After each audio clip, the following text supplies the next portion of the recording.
Hey, everybody. Welcome to Big Dumb Monsters. I'm Nick. And I am Chris. And this week, we are watching the 2001 John Carpenter disappointment, Ghosts of Mars.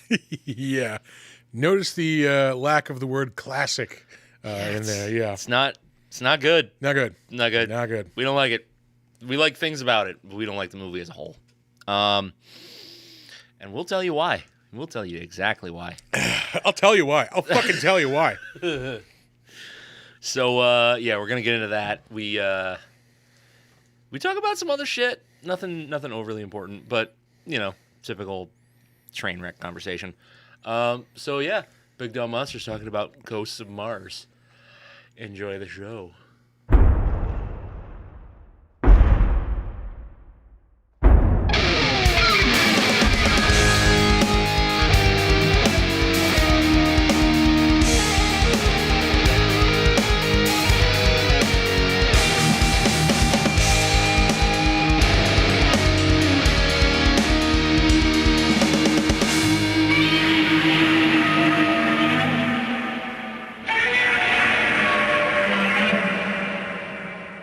And right on cue, here comes Donner to start barking and screaming. We'll see. Maybe he'll be quiet and just sit in his chair, because it's just us. No sudden movements, anybody. No Yeah. sudden movements. Everybody be calm. Bitch, be cool. Yeah, be cool. What's up, everybody? It is Saturday night once again. As nice as it was to have guests last week, it was. Yeah, very nice. Damn nice to be doing a classic episode. Solo mission. Yeah. Well, on paper, it is nice to be doing a solo episode.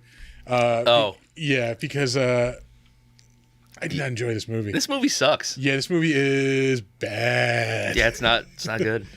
Let me kill the Kill sound volume on that. Yeah, we're watching Ghosts of Mars. Yeah, John, let's not credit where bad credit is due. Sorry, John Carpenter's Ghosts of Mars. Yeah. Normally, if a movie starts with John Carpenter's, you know it's a banger. Yeah. Because the man rarely lets us down. And this is that letdown. Here's one of them. Yeah. There's, maybe 3 bad movies in his whole catalog. Maybe. Yeah. I haven't seen Prince of Darkness, but I heard that's another one like a lot of people don't like. It's not that great. It's very like, it's like a cult favorite kind of thing, but typically bad movies are. Okay. Like this has a cult following. It was a bad movie. I mean, I can see why. Like, this is 2001, so this is right at the Kid Rock, Limp Bizkit crowd. Like, this is right up their alley. I'm thinking, like, Maybe. Like the music, like the rock music. Like I did like the music though. Well, hear me out. All right. It's mostly Anthrax. Okay. All right. So, and as a giant metalhead, I appreciate that. Yeah. I like a metal soundtrack where it fits. Like a metal soundtrack fits here. Yeah. I mean, yeah. I don't know. It just seemed a little weird to me. There was a lot of things about this movie that were like a little weird to me. Again, like this is one of those movies that like I think there's a good concept. You have like certain elements for a good movie in place. The execution just does not work though. It just, what this felt like for me. I'm having trouble remembering which one came out first, but like if you took the worst parts of Pitch Black and like the worst parts of an Escape from New York style movie and put them together and throw in the Reavers from like Serenity and what's the name? Firefly. Firefly. Thank you, Jesus. That's what you. But get the Reavers definitely came after this though. Firefly was what, like 2004? In the neighborhood of I think so. 2004. Yeah. This was 2001. Yeah. Yeah, and I think Pitch Black was 2000, or maybe maybe 2001. I think you might be right about that. I know we did that one. We did it. I want to say it's 2001. It could be. But yeah, like, oh man, it looks like 2001. Yeah, like there is a look that shitty sci-fi action movies had in the early aughts. Yeah, this is the end of that 90s like sci-fi action movie look, and like Yeah, this is it. Like it's bad. Yeah. And he's trying to put John Carpenter's trying to put his thumbprint on it and like, make it a John Carpenter movie. Like the people don't really do it anymore, but like the credits rolling through the intro of the movie, and like for quite a while. Yeah. You're a good minute into the movie and you're still catching a credit here and there, which he loves to do, which is just, I don't know, his like homage to older movies or something. But there's that. There's the kind of like his shot setups, which are decent, but like there's no substance to this fucking movie. Yeah. It's all action. Yeah. It's all action. And action, like, not done well either. Really not. There was a couple of scenes where, like, Natasha Henstridge is supposed to, like, disarm somebody. Ugh. And it is, like, the slowest, like, Yeah. And, like, you don't even really see much. Like, it's just kind of like a quick couple of shots, and, like, you see movement, and, like, all of a sudden she's got, like, the weapon or whatever. And, like, it's just, oh, boy, that, like, yeah. Like, she didn't really, like, and again, this isn't on her, because at the time, this wasn't, like, standard for the course. Like, she didn't learn how to fight, basically. Like, yeah. She's just an actress. Like, yeah. Whereas I think today, like, like the person... No, they train for 4 or 5 months before they get onto the set. Yeah. And we'll get into it later, but, like, she didn't have time for that. Okay. Even if they were doing that, if they were planning to do that, like, she wouldn't have been able to do it anyway. Yeah. Fucking Ice Cube.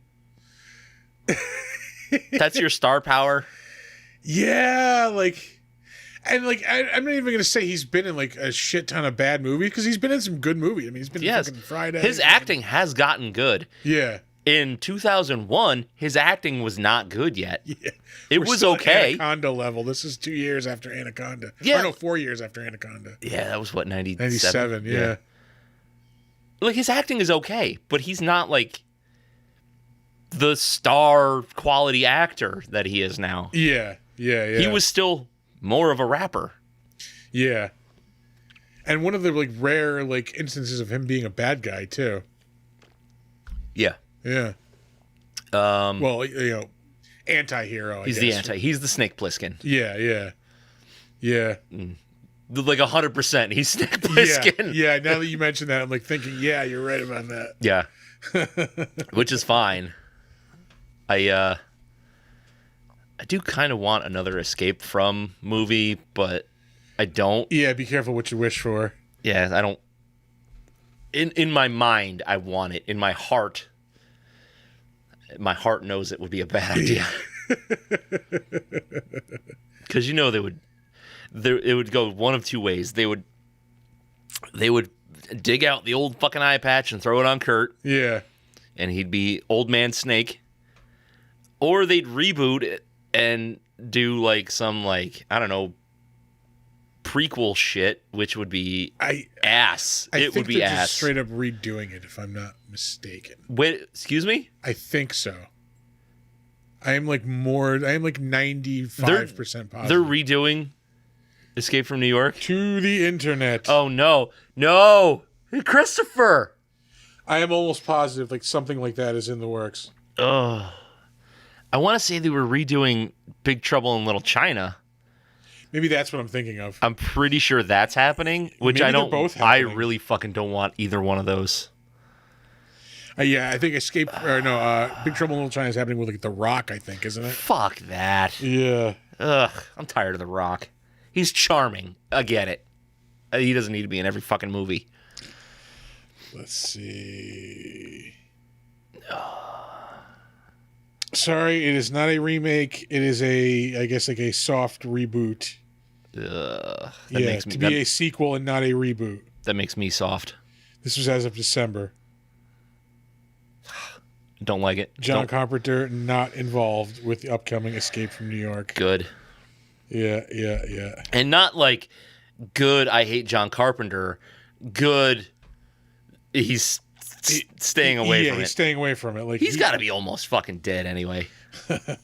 He was not looking like he was in good shape the last time I saw him. So we have an article from March 6th. Let me see what it says.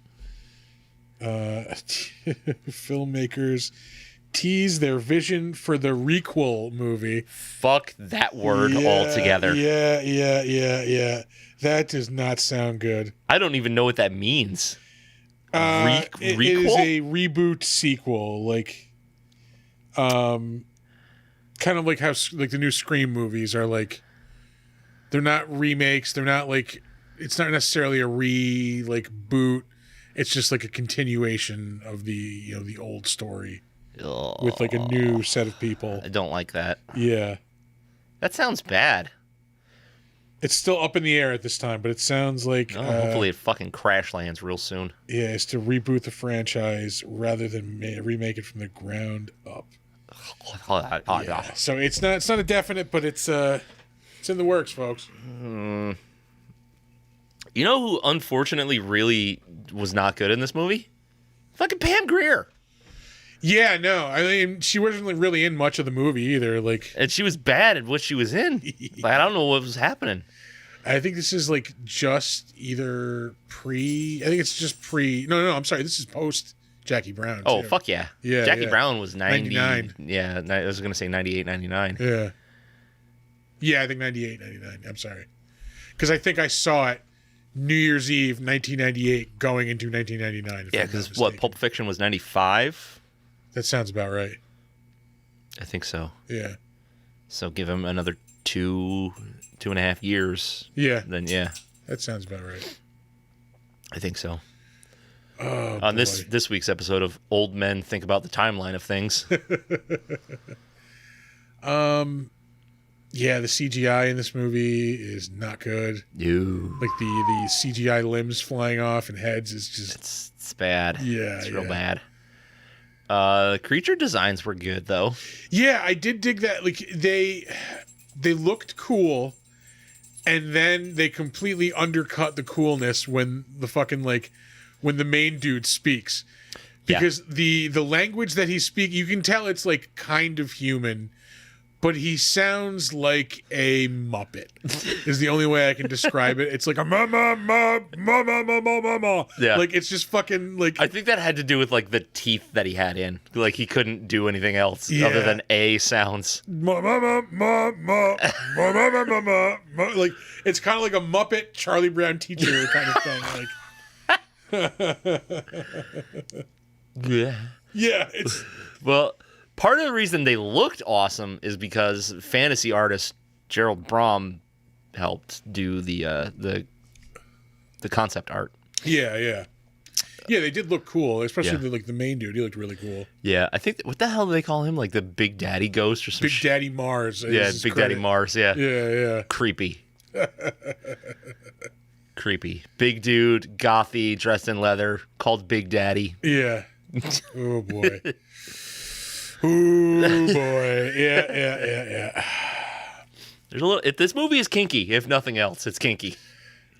It's definitely not good. That's one thing it is not. No, and oh my god, everybody's got like super clean leathers on. Like, what is this shit? I just don't like the look of it. It looks like it's made for TV. Yeah, it looks like a sci-fi original. Yeah, yep. We're on the same track on that one.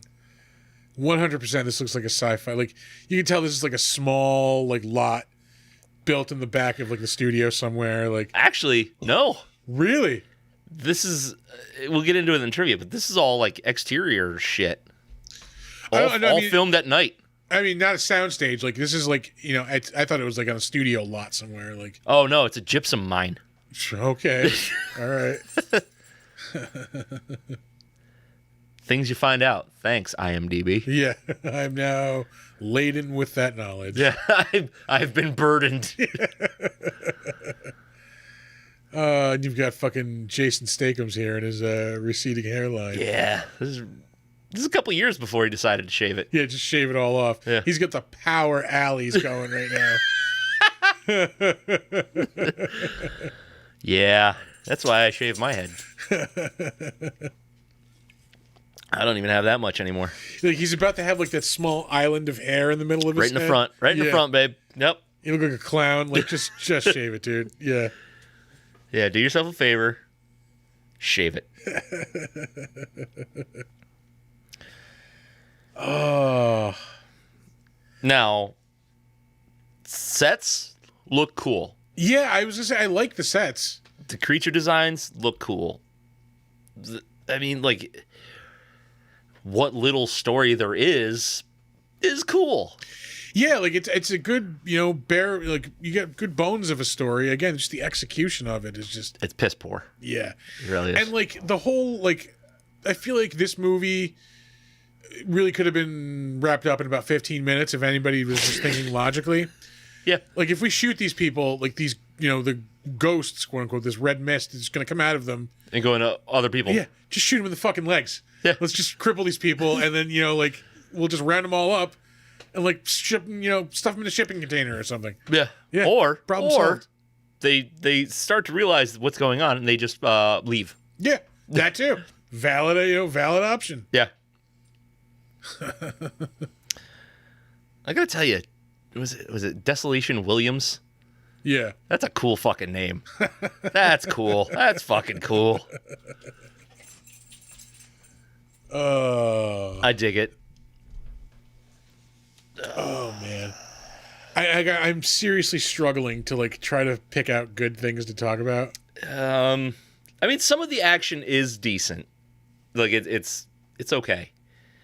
There's just so fucking much of it. Yeah. Like if they cut down probably half of the action sequences and added more of the story and more of the Ghosts of Mars things, try to find a little more history other than the one fucking crazy CGI scene with what he used to be overlaid on top of where he is now. You've got something, like give me some more of these characters. Yeah.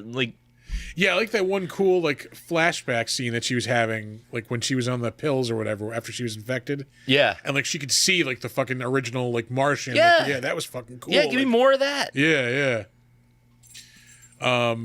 All this like the wire wrapped up with scissors and all this treatment is so cool. And it's so like grim. One thing I noticed later on in the movie, and one of the action scenes that I thought was pretty cool was when they like they're first trying to like make their way from wherever they are in the center of that town back to the train. Yeah. And like they're trying to like, I don't even know what their strategy is. Like basically Ice Cube's strategy is just Leroy Jenkins, like fucking Leroy Jenkins. Yep. And then just runs in shooting and like they get swarmed. Yeah. By all these Martians. Where he's dual wielding the fucking machine pistols. He's just running through like dual shooting in opposite directions. Because he's a lead farmer, motherfucker. What kind of farmer are you? I'm a land farmer, motherfucker. Oh, God, I love Tropic Thunder. That movie's amazing. And here's to anybody that doesn't agree with me that Tropic Thunder is amazing. If you think it's racist, you're an idiot. You're, completely missing the point. Yeah. Yeah. They're making fun of blackface. Yeah. Not using it. Dolt. Jesus Christ, I need so much fucking caffeine in me right now. Oh. I have not drank any coffee today. Jesus Christ. Yeah. In case you don't know, Nick is like 99% coffee. Yeah, it's I don't have blood. I've just got coffee. You don't have the shakes right now. Dude, it's bad. I've had more beer than I've had coffee today. Oh my God. That's a 2-to-0 ratio. I have a fucking headache. And I have sunburn. I have so much sunburn. We were doing field maintenance at the Little League field when my kids play baseball. Yeah. So, show up, clean up the field, get everything looking nice. There are, let me do a little quick math here. 1, 2, 3, I think 3 or 4 teams for the Village of Green Island. Okay. There were 6 of us cleaning the field. Jesus Christ. Yeah. Thanks, everyone. And what's going to happen is people are gonna bitch. Yeah. Like, fucking as show they up. are wont to do. Yeah. Yeah. Maybe if you had a little work ethic and pride, you'd be out here too. But yeah, I did that in this here tank top, and not a great idea. Not one of my best. One of my best ideas. Didn't stop off at the old CVS for a can of that spray-on sunscreen, huh? Oh, it's better than that. Oh, really? It was in my car. And I was like, all right, I got to get to work. And I jumped out of my car, started working on the field. Yeah. And then about halfway through, I was like, I am going to go get that now. Fun sunburn story. This is probably the worst sunburn I ever had. When I went to see the Ramones when I was in high school. Yeah. I was 16. And it was an outdoor show, and we were outdoors from like 9 in the morning till like 5 in the afternoon. Is that Tulip Fest? Park Fest. This was in Lincoln Park. Yeah. I had sunburn so bad, like that, like layers of my face were just coming off. I remember I was in like study hall like a couple of days later at school, and like my friend was rubbing like suntan lotion on my face. She's like, just fucking, not suntan lotion, like just like burn lotion or whatever. Yeah, aloe. Yeah. And like as she's doing it, like just my nose just comes off, like all the skin on my nose. Like yeah. Oh, that's gross. I'm sorry. The grosser part about that is like, yeah, the skin comes off and it's nasty, but it's also wet. Yeah, it doesn't like just fall, like sloughs off. Yeah, that's like, the word. Yeah. That's so gross. That's going to happen to a lot of my shoulders. Oh, I have regrets. Yeah, oh man. I'm a man of many regrets. Like watching this movie. Yeah. And picking this movie. The longest fucking 99 minutes of my life. I rented this on Thursday night, and I started to watch it, and I fell asleep half hour in. Oh, boy. And then I watched it again last night, and I started to fall asleep about 45 minutes in. Yeah. To the point where I had to, like, sit up in bed and, like, slap myself in the face. Yeah.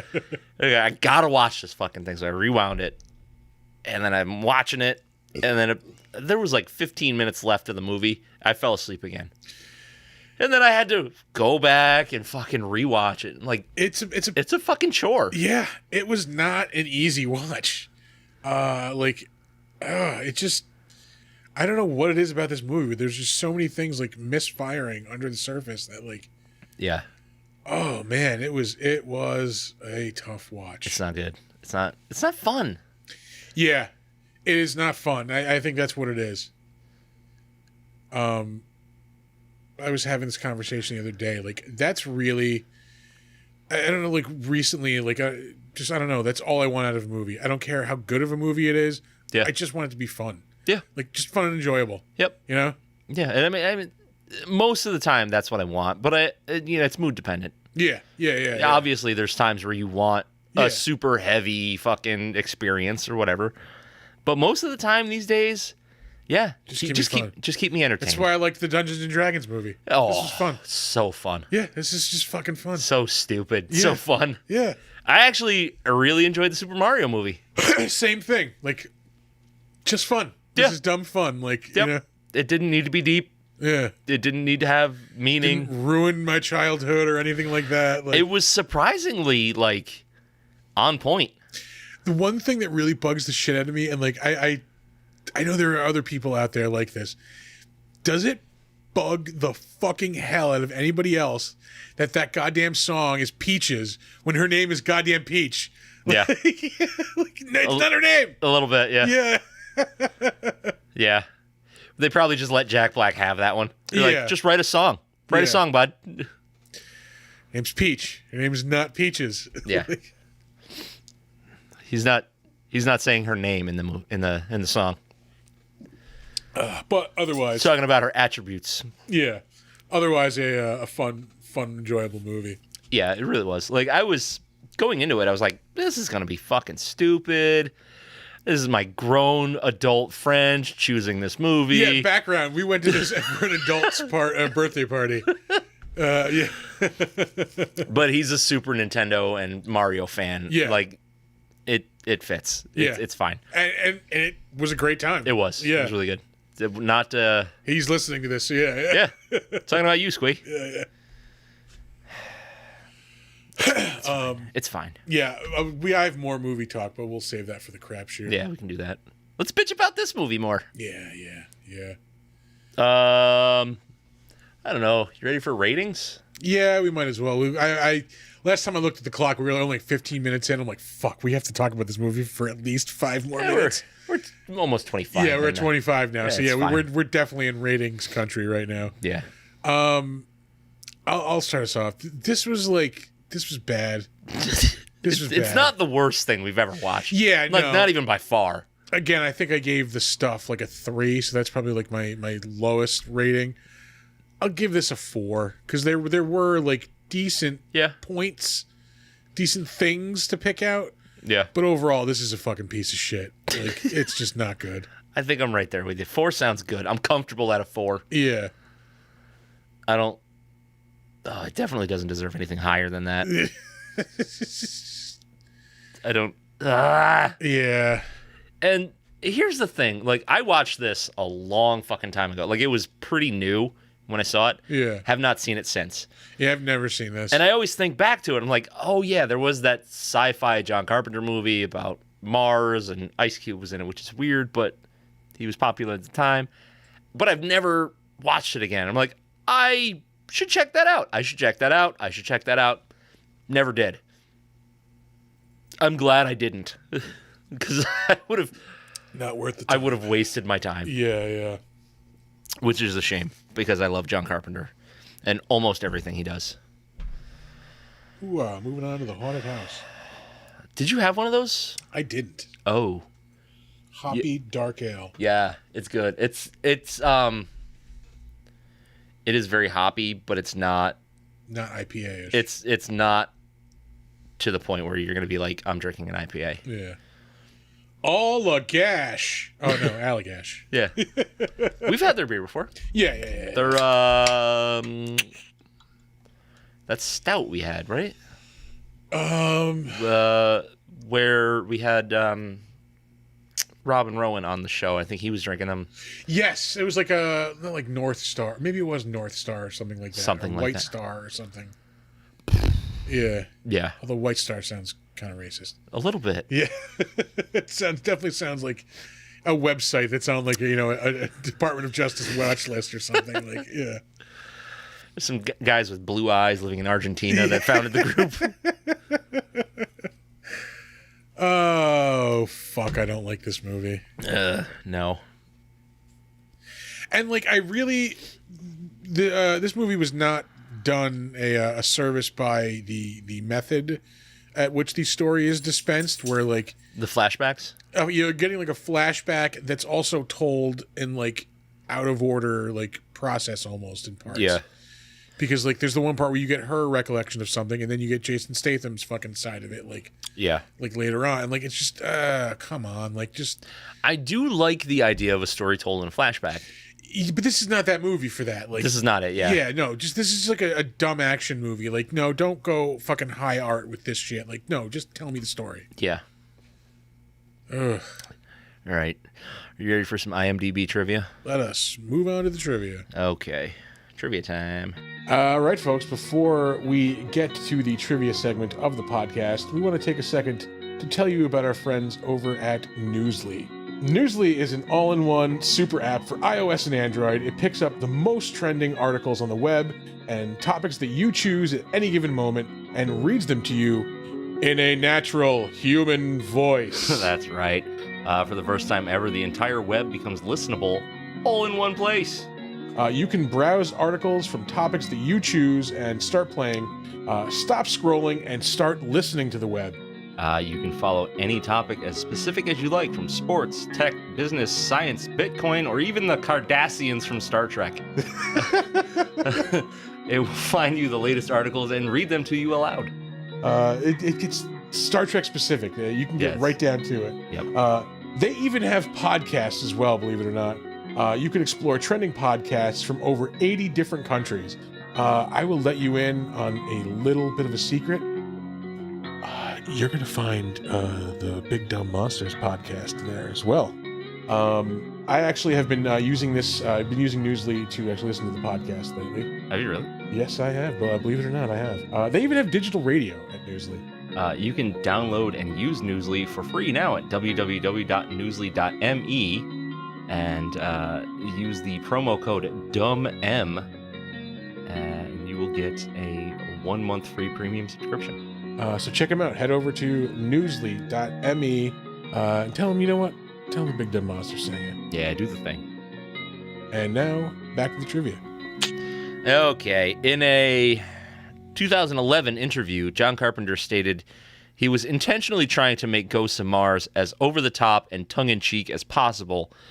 He claimed he was trying to make a mindless and silly yet highly entertaining and thrilling action flick where, quote-unquote, the universe allows its characters and plot points to be silly without being full-fledged comedies. He said as to make it akin to 80s movies like Commando and Rambo, First Blood Part 2, and Predator, which sounds like a load of bullshit because there's not any of that in this movie. It sounds like an after the fact, like trying to cover my ass. That's exactly what it is. Yeah. Yeah. And can I just say I hated the fucking end of this movie where like it becomes like a buddy fucking cop movie. The old wink and a nod. You'd be a great criminal. Well, you'd be a great cop. Yeah. Nah. Like, fuck you. And so if what he's saying in this interview was true, there'd be a movie full of that. Not just the ending. Yeah, yeah. Like, the thing he's describing, he did with Big Trouble in Little China. Yeah. Yeah, yeah, for sure. This is not that. Yeah, that's a comedy, like, yeah. Yeah. This is not, yeah. This is just shit. Let's see here. What do we got? John Carpenter revealed that he had become burnt out after he had made this film and made the decision of leaving Hollywood for good. It would not be until 9 years later that he made a full feature film, which was The Ward in 2010. Never saw it. I didn't even know it existed. Yeah. I was going to say, I don't think I've ever heard of it until you just mentioned it right now. Yeah. I'm going to look into it. Because, hey, maybe it's good. Maybe he had, 9 years to think about a movie he was going to make. Sure. No. Oh, excuse me. Jason Statham was originally hired to play James Desolation Williams, but was replaced by Ice Cube for star power. And that right there tells you the state of movies in 2001, where Jason Statham's is replaced by Ice Cube because of his star power. Yeah. Yeah. Oh, boy. Although, quite honestly, could still probably happen. I would say, Ice that will not happen today. Are you kidding me? I would say at this point in their careers, Ice Cube is a bigger star. In a movie? What? I would say so. What is the last thing Ice Cube was in? I will get back to you on. Yeah. He was in the RV thing. The family vacation fucking movie. Those movies make a shit ton of money. All those family movies that he makes. Right. So I'm if you're doing this as a business decision, I think he's the bigger star. It over depends. Jason Statham. I will give you that it depends on the style of movie you're gonna make. If you're gonna make an action movie, fuck no, you're not. But I don't think. Well, he's still I think he's definitely on the downward slope. But Statham's only does action flicks. Yeah. Oh yeah. This is probably Ice Cube's last action flick. It's not. Yeah, I'm trying to think of another one, but whatever. Yeah, we've got a segment for that. Yeah, we do. Yeah, we've thought of everything. Yeah. Big Dumb Monsters. We do the thinking, so you don't have to. It's fine. It's fine. It's fucking fine. Yeah. For the film's score, music producer Bruce Robb brought in famed heavy metal band Anthrax to play to picture for director John Carpenter, who had originally filmed the movie listening to Metallica. Right. I mean, John Carpenter is like famously like a kind of a metalhead, video game lover. Yeah, he does his own music a lot of the times. Yeah, I think there's rarely a movie that he doesn't do the music on. Like he actually did some of the music on this too. Yeah. Anyway, the film's score is entirely original and was recorded by Rob at his Cherokee Studios in Hollywood. And the film's DVD offers a bonus feature with behind-the-scenes footage in the studio with the musicians Carpenter and Rob, which I would actually like to watch that. I do love me a behind-the-scenes thing. I love watching a movie with a director's commentary. That's why DVDs were awesome, because you could get all the cool extras and shit. Like, yeah, you don't get that in the digital shit. Like, I want it. I love it.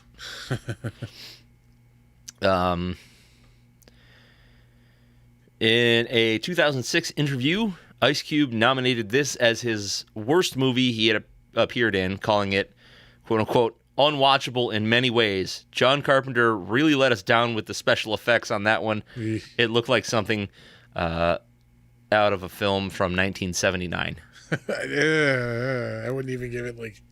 It depends on what you're looking at. Yeah, I mean, like that CG, like, you obviously no CGI in 1979, but that CGI is so bad. Yeah, it really is.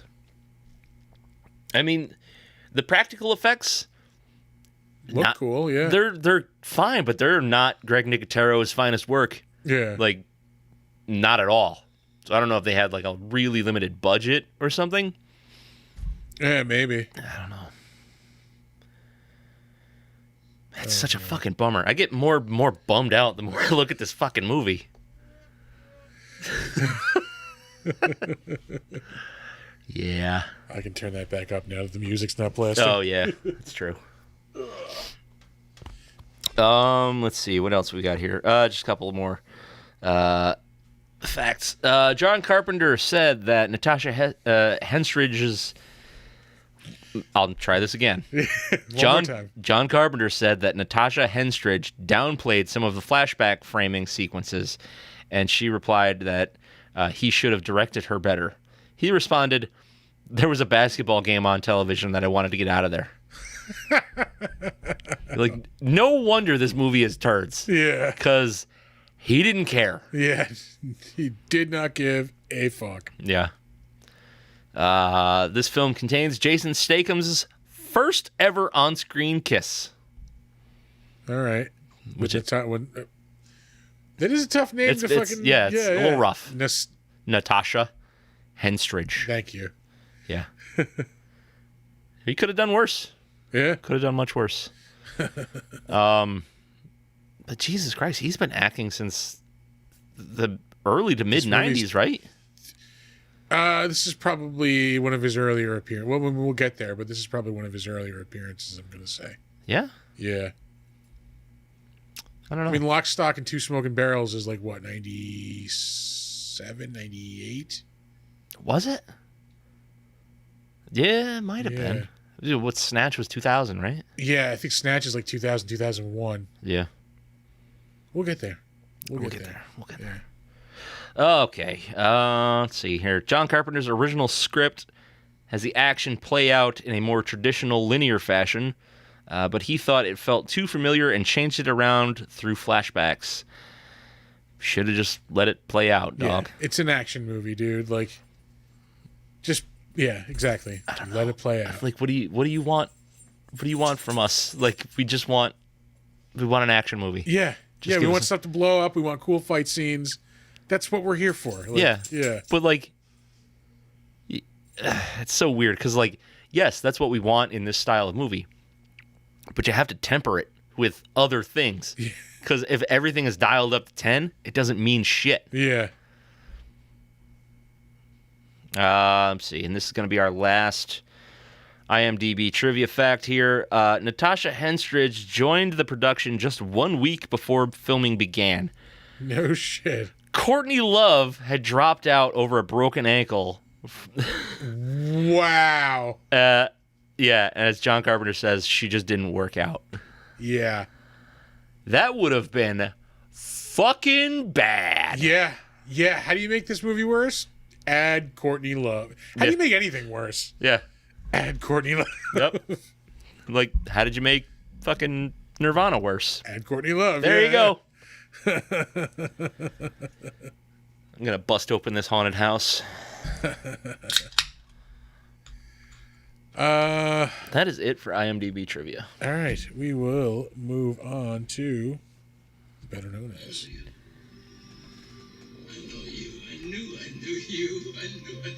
I knew you. But you ain't you.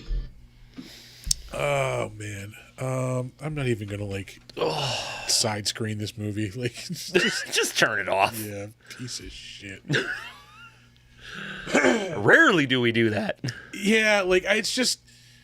It doesn't need to be on. Yeah, like the just that fight scene at the end is so dumb when they're on the train and like Ice Cube dumps a grenade into this box of dynamite, and the fuse in this grenade is long enough for him to get off of the train, the one car, Yeah.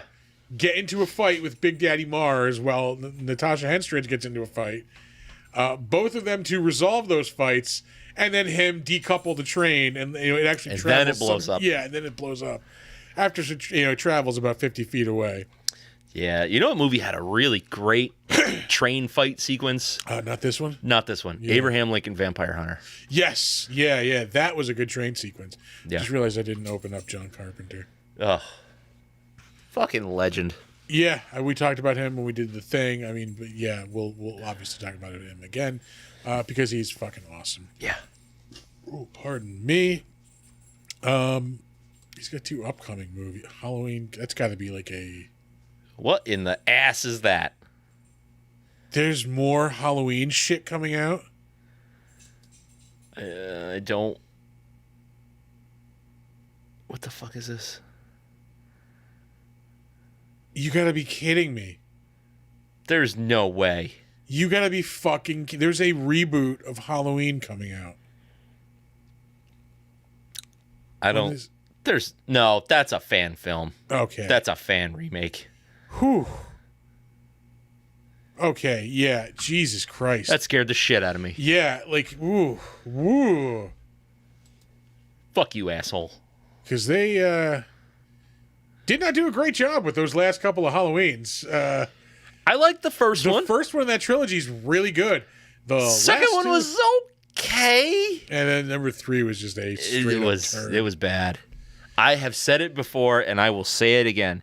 If you take the premise of Halloween Ends, make all new characters, none of it is Halloween related, Yeah. you've got a pretty good movie. Yeah. But to do that with Michael Myers in a Halloween franchise movie, Just fucking. that doesn't make any goddamn sense. He's barely in the motherfucker. It's basically what was Halloween Resurrection again. Like, Yeah. where it's, like the ghost of Michael Myers. Like, It's Halloween Resurrection. It's Freddy's Revenge or whatever the fuck the second one was.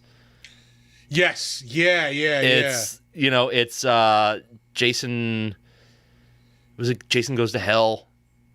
Where the other guy was like they kept doing that leech into the mouth fucking thing. Yes. There's also the one. Is it 5? Where like is it Jason or is it this other dude who like fucking is killing people? I mean it works if you do it well.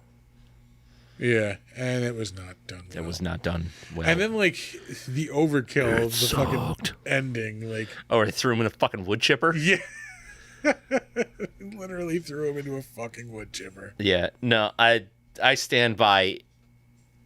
In the first one of those 3 new movies, they should have just let him burn up in the fucking basement and End of it right there. call it. Yeah. It would have been pitch perfect. Yep.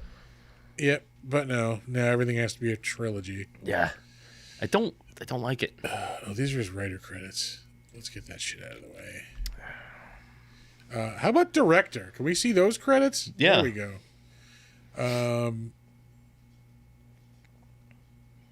Oh, music video. Like, what the fuck? I'm like, Escape from New York. Christine. Like, What fucking music video? it must be his own, like, music videos. Oh, maybe. Yeah. He did a Masters of Horror in 2005 and 6. 2 episodes of that.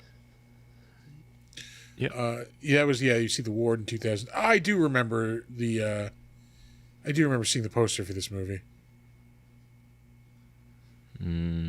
I don't. Yeah. An institutionalized young woman becomes terrorized by a ghost. Amber Okay. Heard. Huh. All right. That's Meryl Streep's daughter. Who? Mamie Gummer. That's an unfortunate fucking name. Yeah. She popped them teeth out, baby. Give Teddy a gummer. Yucky. Yeah, we're Yucky. disgusting. John Carpenter's Vampires, 1998. Also not one of my favorites. Oh, I love it. It's just so bad. I Although love I it. haven't seen it in probably like a good 20 years. It's another one where it's tongue in cheek. I think we have it up on the board. We have to do that Probably. at some point. Yeah. Not gonna lie, I fucking love it. I'll watch it anytime it's on. All right, maybe I'll have a different take on it. Of course, the Escape from New York and Escape from LA movies. Yep. I just watched Escape from LA recently. I'm in the rare category of people that likes that movie. Yeah. It's a good Saturday afternoon movie. I'll say that. Oh yeah. Yeah. It's a popcorn. It's a popcorn movie. Village of the Damned, 1995. This is another movie that we have to do at some point. 1994, In the Mouth of Madness. Just fucking awesome. That movie is classy. There's no monsters in that movie though. You do have the scenes of monsters Sam Neill running from that fucking wall of fucking monsters. Yeah. So I mean, asterisk. Yeah, I guess. Yeah. It's so H.P. Lovecraft. Yeah, it is very Lovecraftian, about well, obviously it is. It's fucking about madness. Yeah. Body bag. Oh yeah, that was like a anthology movie, Body Bags. Yeah. Memoirs of an Invisible Man. I used to like that movie when I was a kid. I haven't seen it in a very long time. I used to get shit on a lot. I remember that. Was that Chevy Michael, Chase? Oh, I was gonna say Michael Keaton for some reason. Chevy Chase and Daryl Hannah.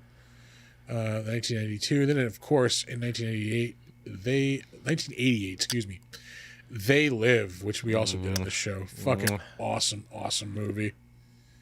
Prince of Darkness, 1987. Big Trouble in Little China, 86. If we did Big Trouble in Little China, I'm going to tell you right now, I'm going to rate it a 10. All right, we should do it at some point.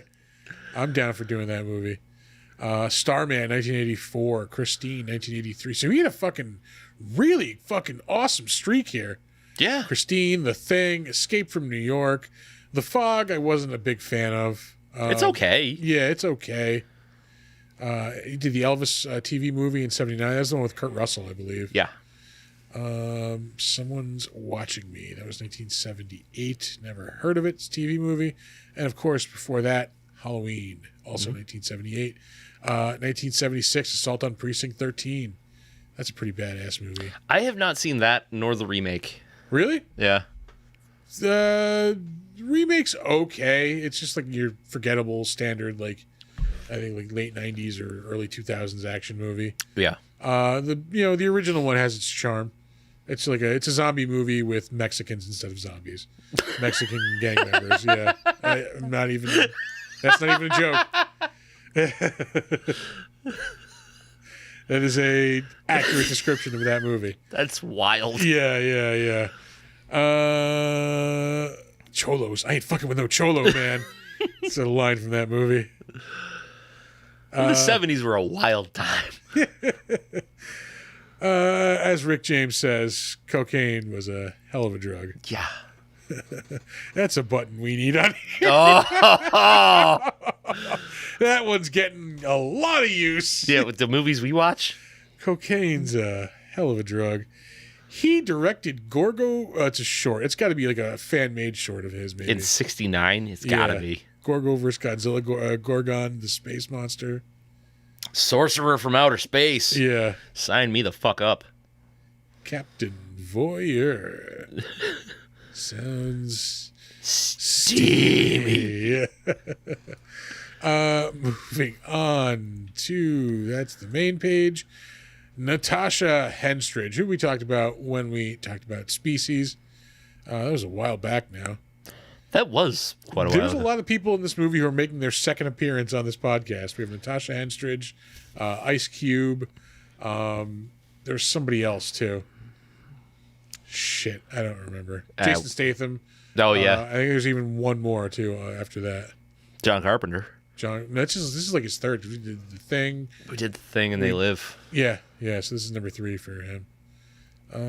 She is still in stuff upcoming. Nothing sounds familiar. Moving on. She was in. They made a TV series of Digstown apparently, and she was in it for 20 episodes. That means nothing to me. Digstown was like a 90s like comedy with Louis Gossett Jr. and James Woods. Oh. Where I think Louis Gossett Jr. was like an old boxer and like he had to win like a certain number of boxing matches, I think in like 24 hours or something like that. What the fuck? Yeah, it was like a bet or something like that. Yeah. I'm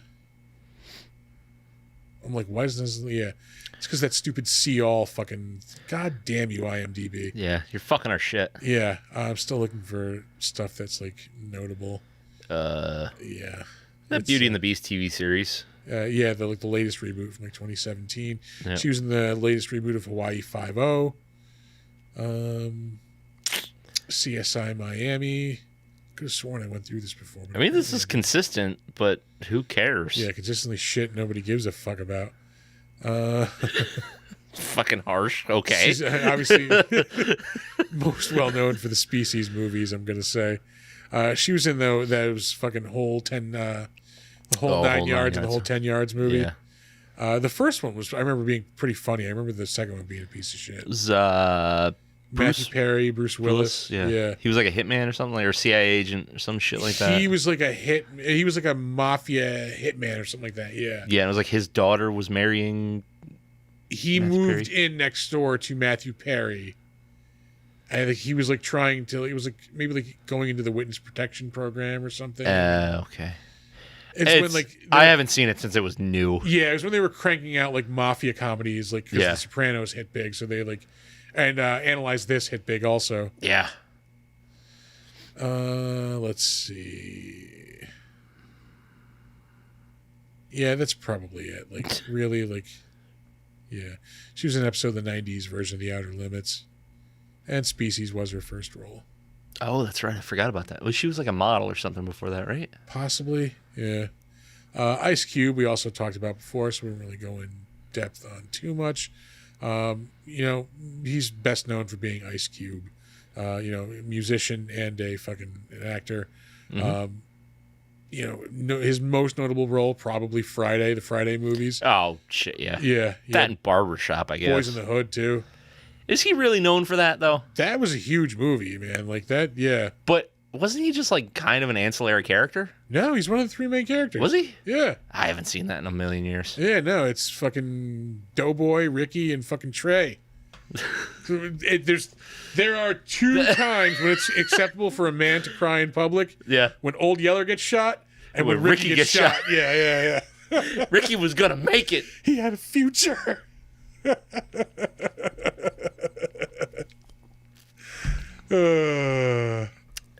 Jesus Christ. He was in the reboot, Ah! the Triple X movies. That's so bad.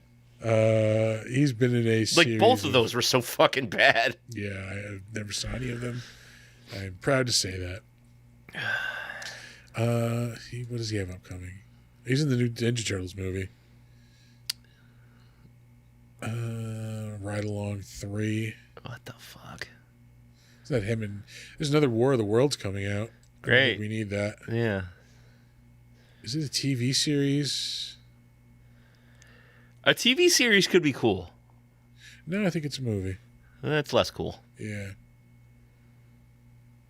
This is Screaming B movie. Jesus.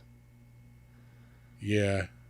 We're not even going to talk about that. No. Yeah.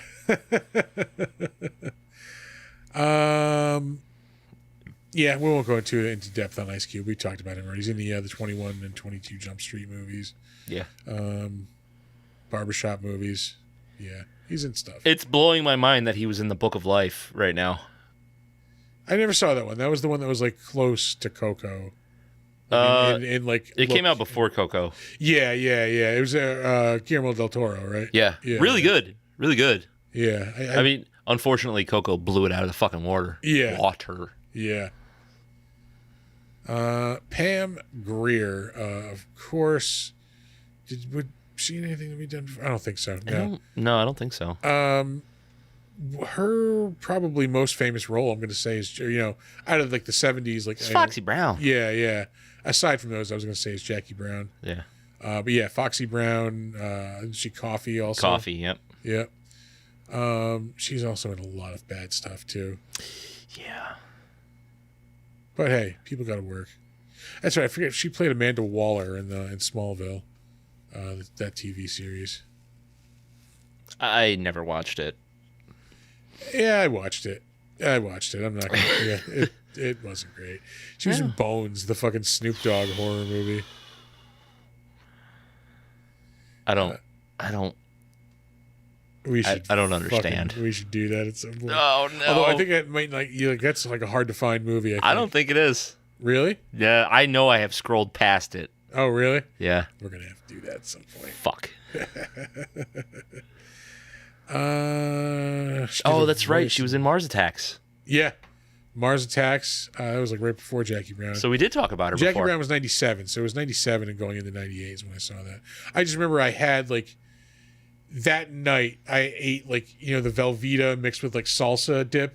Yeah. And I got wicked fucking food poisoning and just was vomiting out fucking chunks of salsa and Velveeta. Like that's gross. Yeah. It was. The night that you saw Jackie Brown. Yeah, and popcorn too, because I had popcorn when I went to the movies. Yeah. That I still can't have that cheese and salsa mix anymore, dude. I don't mix the two. I will just buy a jar of Tostitos. Yeah, the queso. Which is way better. Yeah. What I like to do is actually get that and then add a little salsa to it. Oh no, I just want the queso. I'll even go like the old fashioned Frito-Lay, like the cheese in a can, like you pull the top off. Like, God. Oh god, I love that, man. Especially the spicy kind. It's just got chunks of jalapenos in it. Yeah. Oh yeah. Oh no. They made like one batch of it in the 70s, and like we're still eating it. Yeah. Same with Spam. Yep. I think they did the same thing with circus peanuts too. They just nobody's one production run. Nobody has ever eaten a circus peanut. I'll correct that. Everybody has eaten one circus peanut and then been like, "This is the most disgusting thing I've ever eaten." Yeah, not me, dog. Yeah, I'll eat them. Oh my god! How the fuck do you eat that shit? Like, I don't know. Those are so nasty. Those are like Good and Plenty. Who the fuck eats Good and Plenty? Those are for senior citizens. Yeah. Oh god. You know what I want is a nice licorice. That's it. Those are like the ones I remember getting on Halloween and being like, "Fuck!" Like throwing it back at the house. Yep. I don't understand how people eat Twizzlers. No, that's red. That's red plastic. Yeah, it's red plastic. That is not candy. That is not even food. That is just red plastic. Yeah. I have never liked Twizzlers. I thought I was alone. Never on that. ever. Yeah. I ate a Twizzler. It's red plastic. That is all it is. Oh, my kids will fuck them up too. They'll eat them. They'll use them as straws in their drinks. I remember for a while they were making chocolate Twizzlers, and it was the grossest thing I've ever tasted. Yeah. And they had the audacity to make black ones. Oh. Who in the fucking 21st century is eating black licorice? Nobody younger than like 80 has eaten black licorice fucking ever. Everybody tries it. Yeah, it's like circus peanuts. Everybody tries it once. That's it. Yeah. Oh, I fucking hate a Twizzler. I hate a Twizzler. A Red Vine, a Twizzler, whatever you want to fucking call it. They're gross. Oh, yeah. Yeah. The fucking pull apart ones. Yeah. It's like, nope. I don't need red plastic imitating a cheese stick. Yeah. You go fuck yourself on that. Yeah, nope. This is not food. Yeah. Yeah. No, this is like what you use to fill in like cracks in like fucking plaster or something. Like, ooh. I don't know if it's the mix of the shandy and the fucking haunted house, but my stomach's a little gurgly. Yeah. Those are two very different things. That was not a good idea. Yeah. No. I told you, man, start heavy. I told you. There's some stuff happening. Anyway. The cauldron is a bubbling. Yeah. She was in an episode of The Cosby Show. She was also in 2 episodes of Night Court. Yeah, there's some stuff happening, folks. Yeah, she was in 2 episodes of The Fuck Boat. Hey, 1980. Are you in distress? It's no, I'm good. I need I do have non-alcoholic drink. Hey. Just please don't shit your pants I will while not. I'm right across This is the my table. pledge to you, audience. I will not shit my pants or vomit on the live stream. Yeah. My mouse is over here. Sure is. There we go. Let's see. We have talked about everything we're going to talk about with Pam Grier for honestly. Like, she was in Foxy Brown, Coffee. She was in blaxploitation movies, Yeah. and then she got a bunch of roles because she was in blaxploitation movies. Thank you. And then she got a bunch more roles because she was in Foxy Brown, Yeah. which she got because she was in a bunch of blaxploitation movies and Quentin Tarantino. Later. Yeah, I don't think she's a great actress. She's all right. She was good in Jackie Brown,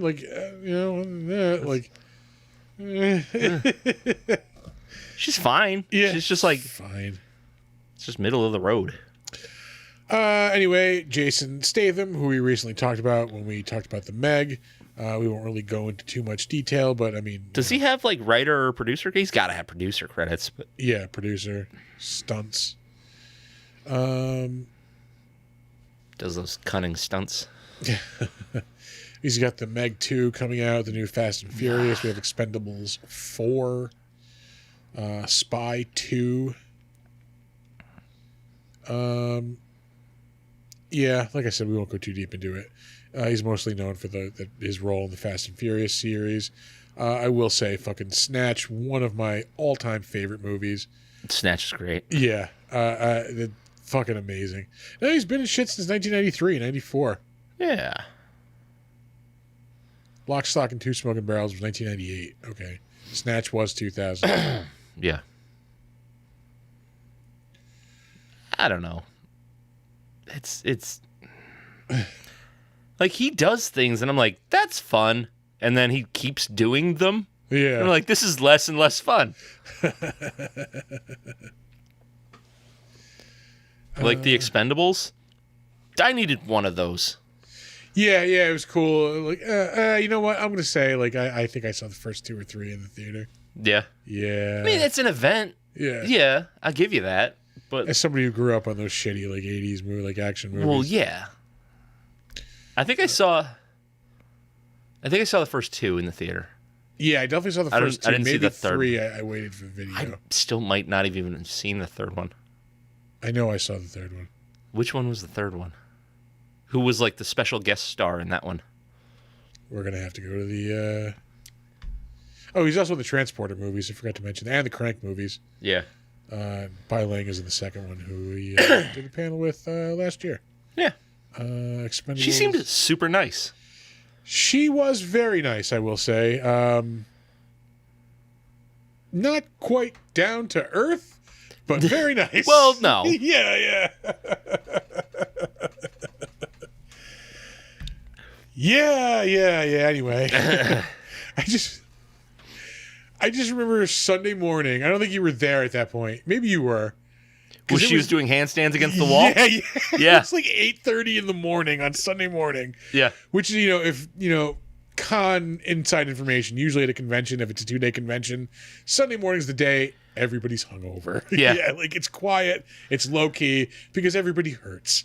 Yeah. That might have been Saturday morning. No, it was Sunday morning. Are you sure? Yeah, it was. I definitely remember. Okay. Because I just remember like being like standing there and just being like, I was the only one watching it for a little while. This was going on for a couple of minutes. Yeah, because I saw you because we're set up upstairs and Chris is just like looking over the balcony with this puzzled expression on his face. Because I'm watching I don't want to blow up her age, but an older Chinese woman doing handstands and cartwheels through the lobby of a convention center. Like, posing for pictures that way. Yeah. And finally I was like, hey, can somebody come out and like witness this? Like, Just like tell me I'm not having a stroke. She's like, no, this is not an episode of Delirium.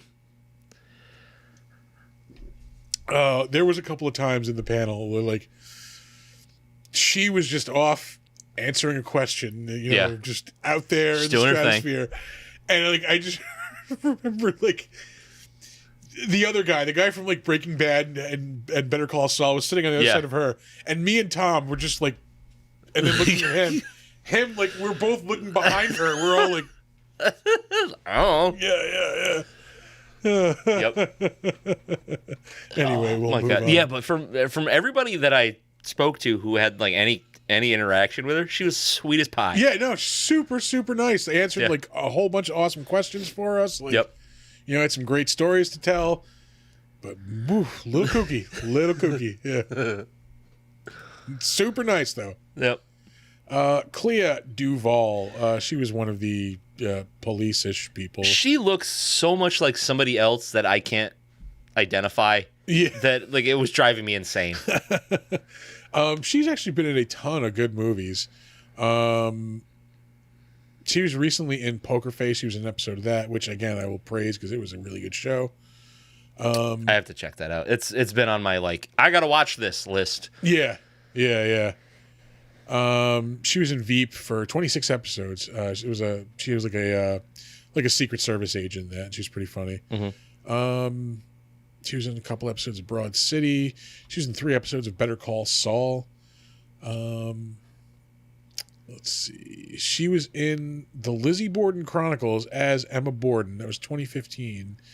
And then in 2014, Lizzie Borden took an axe as Emma Borden. So she really like nailed down that Emma Borden character. I wonder if they did that TV movie and then they were like, this is pretty popular. Yeah, maybe did a series on it or something. Who knows? If it's the same network, then it's definitely the case. Yeah. She was in a couple episodes of American Horror Story. She was in Argo in 2012. Decent flick. Yeah, that was a pretty good movie. I just watched that recently. It was on TV. I think I saw that in the theater. I definitely waited for a video on that one, I think. I don't know. Did I see that in the theater? I don't remember. I don't know. It was during the time where I was going to the movies every Friday night. Yeah. Like no matter what. Yeah, that's when I lived right down the street. That's right towards the end of when I lived down the street from the Madison Theater. Yeah. You guys want popcorn? We'll just go get some up the street. Just go get some popcorn because it's not outrageously priced up there. Yeah. Let's see. She was in Heroes for 7 episodes. Itty Bitty Titty Committee in 2007. Why? Yeah, she was on Carnival. She was one of the main characters on Carnival. 24 episodes. She was in The Grudge in 2004.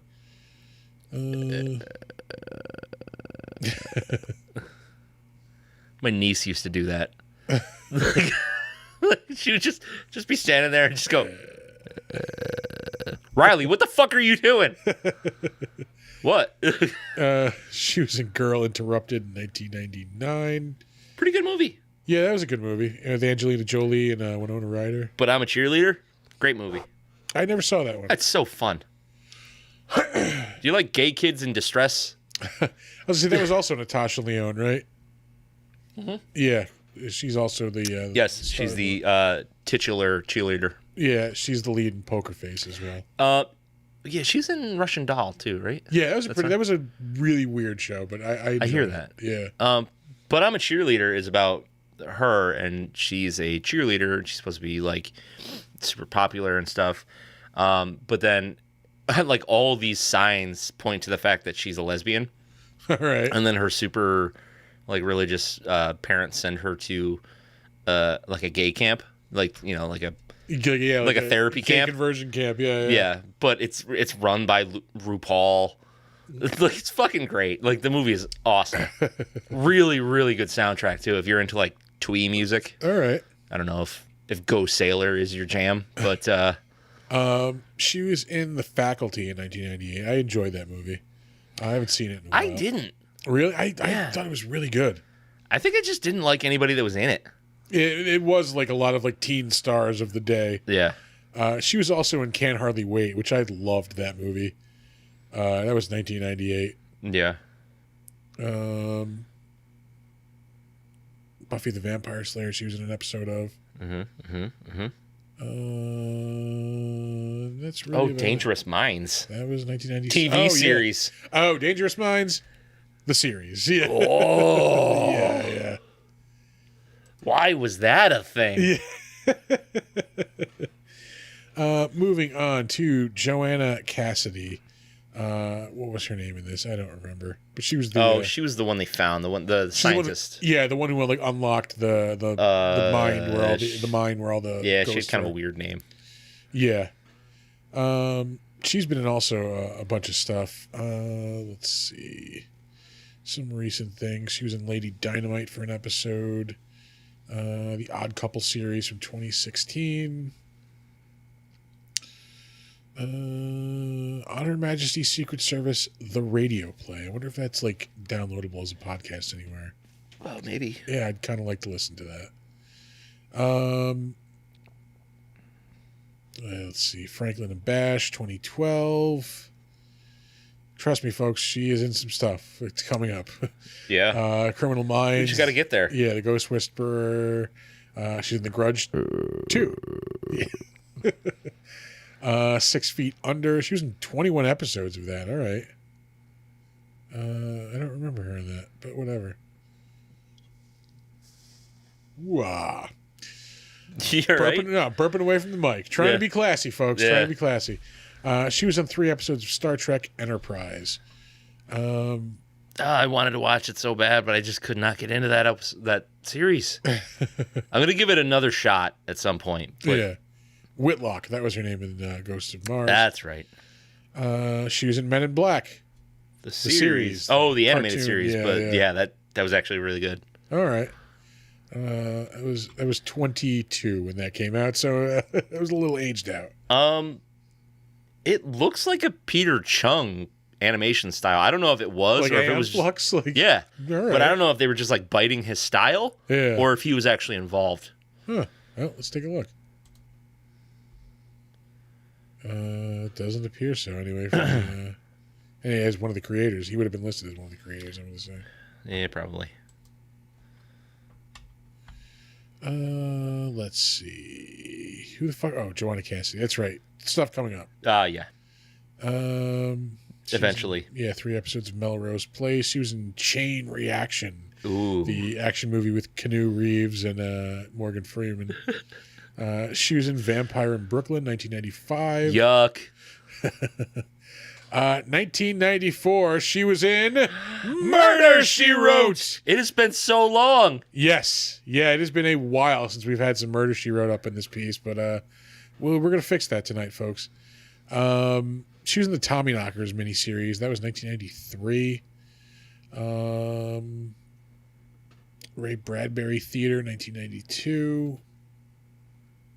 Don't Tell Mom the Babysitter's Dead, 1991. Christ, that movie's 32 years old. I remember seeing that in the theater. I have a feeling that movie is not as funny as I remember it being. Yeah, I probably haven't seen that movie since the 90s. There's I haven't seen it since it was pretty new. Yeah. God damn, I am so old. The dishes are done, man. Saw that in the movie theater. I saw that in a movie theater that no longer exists. Yeah. In a mall that no longer exists. I saw that in the mall movie theater. God damn. Yeah. I used to see a lot of movies at the Latham Circle Theater. Also no longer exists. Yeah, thank Christ. I saw The Phantom Menace there before it came out, like in a preview. How'd you manage that? Which one of your degenerate friends was working the theater there? Tom. Okay, yeah. He worked the one behind Northway Mall, the movie theater and mall, which no longer exists. Yeah, so we got into that one at Latham for free, like as a screener. Yeah, that's fun. Yeah, so we were disappointed way before anybody else was. Yeah, just get it done and out of the way. That was one of those I remember walking out of like, that was good, right? Right? Guys? Yeah. I want it to be so good. Yeah. It's not as bad as a lot of people like to say it is. It also does not hold up as well, I think, Yeah. as all the other Star Wars movies. Especially the other 2 prequels, which I think are better than that movie. Turns out I can't breathe beer. Yeah, who'd have thunk it, man? What? Because it was just on recently. If you watch that battle scene at the fucking end, Yeah. it does not look good at all. The fucking, like, the tanks and the Gungans fighting in the big field. Yeah. Oh, it does not look good at all, dude. It Really? looks like a fucking, like a Windows screensaver from, like, the late 90s, yeah. Dude, that's rough. Yeah. That's rough. Let's see. Who the fuck are we talking about? Joanna Cassidy? Oh, yeah. Still, yeah, there we go. This is what I was trying to get to. She was in Blade Runner in 1982. Oh, shit. Yeah. Zora. She was the stripper one. Yeah. She had the snake. She was also in a bunch of other TV shows and stuff over the years. Trapper John. Fuckboat, Trapper Fuckboat, John, Flow, Heart to Heart, Charlie's Angels, Dallas. That might be it for the notes. Oh, Starsky and Hutch, Taxi. We're just gonna move on from there. Oh, Mission Impossible, 1972. Yeah. Oh, her first Bullet. role, Fuck 1968. yeah. Bullet. Yeah, the classic fucking. That Steve movie McQueen rules. movie. Steve McQueen rules. I am going to San Francisco in this summer, and I can't fucking wait. Yeah? Yeah. I should. Well, it's probably gonna be way super expensive. Can I rent the Steve McQueen car? Yeah. Let's see. Just like hammer it on all those hills. Richard Citrone. He was like one of the guards, I think. Oh no, I'm sorry. He's Big Daddy Mars. He is a fucking creature actor of some renown because he is in a ton of shit. He's in the upcoming Rebel Moon, the Zack Snyder Star Wars. It was going to be a Star Wars movie, and then the Star Wars people were like, nah. So he just took all the Star Wars references out. Like, no shit. Yeah. That's coming up this year, I believe. Yeah, it's a Netflix movie. He was also Zeus, the head zombie in Army of the Dead. He is. He was in Batman and Superman, Dawn of Justice. He was in Lethal Weapon, the TV series. He was also in Sleepy Hollow, the TV series. He was in Man of Steel. He's a Kryptonian in that. He's in Cabin in the Woods. He's in Cabin in the Woods. Twice? Werewolf. He's the fucking merman. Yeah. You gotta be kidding me. Oh, you gotta be kidding me. He is a frost giant in the first Thor movie. He's in Sucker Punch. I like it. I stand by it. He's in the Book of Eli. I like it. I stand by it. I could have done without the It's got Tom Waits in it. Fuck you. Yeah, I could have done without the ending of that movie. Well, yeah. Yeah. He is in 2 of the Underworld movies. Those are the first 2, I believe. He is in The Scorpion King. He plays a Morlock in The Time Machine. That was right after he was Big Daddy Mars. He is in 3 Ninjas, Knuckle Up, Thug at Pizza Parlor and Concert House. Or Courthouse. He was in Best of the Best 4. Oh, I went right over that. I didn't even notice it. If you're into cheesy 90s action movies. Yeah, babe. Best of the Best is god tier fucking cheesy 90s action so movie. Good. Oh, Chris Penn. You have fucking Eric Roberts, for Christ's sake. Yeah. Oh, shit. Was he in that one? Eric Roberts, I doubt it. I think he's only like the first 2, maybe. Yeah, no. Okay. The rest I think follow the other dude. Ernie Hudson. What are you doing? Tobin Bell? Oh, man. I'm looking at the cast here. Art LaFleur. Yeah. Savannah Ole Thorson. What the fuck? LaFours from fucking Mallrats. You don't know who LaFours is? Why was that cast involved with that movie? Anyway, Rosemary Forsyth. She was the Inquisitor in this movie. She has been in some stuff.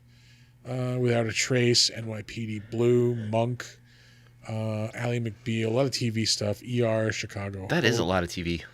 Dharma and Greg, Star Trek Voyager also. She was in the Stallone movie Daylight in 1996. Was that the one in the subway station or the subway tunnels? Yeah. Yeah, that sucked. Yeah. She was in Exit to Eden in 1994. It was the sexy comedy with Rosie O'Donnell. Oh, with the BDSM island. Yeah, they were cops. Yeah. Oh shit. Yeah. Where her and Dan Aykroyd go to like a BDSM resort. Yeah. To chase a fucking criminal. If you ever want to see Rosie O'Donnell in a fucking leather outfit. Yeah, like a leather S&M outfit. Like that's your movie. Fucking bustier. You got that weird kink. Go for it.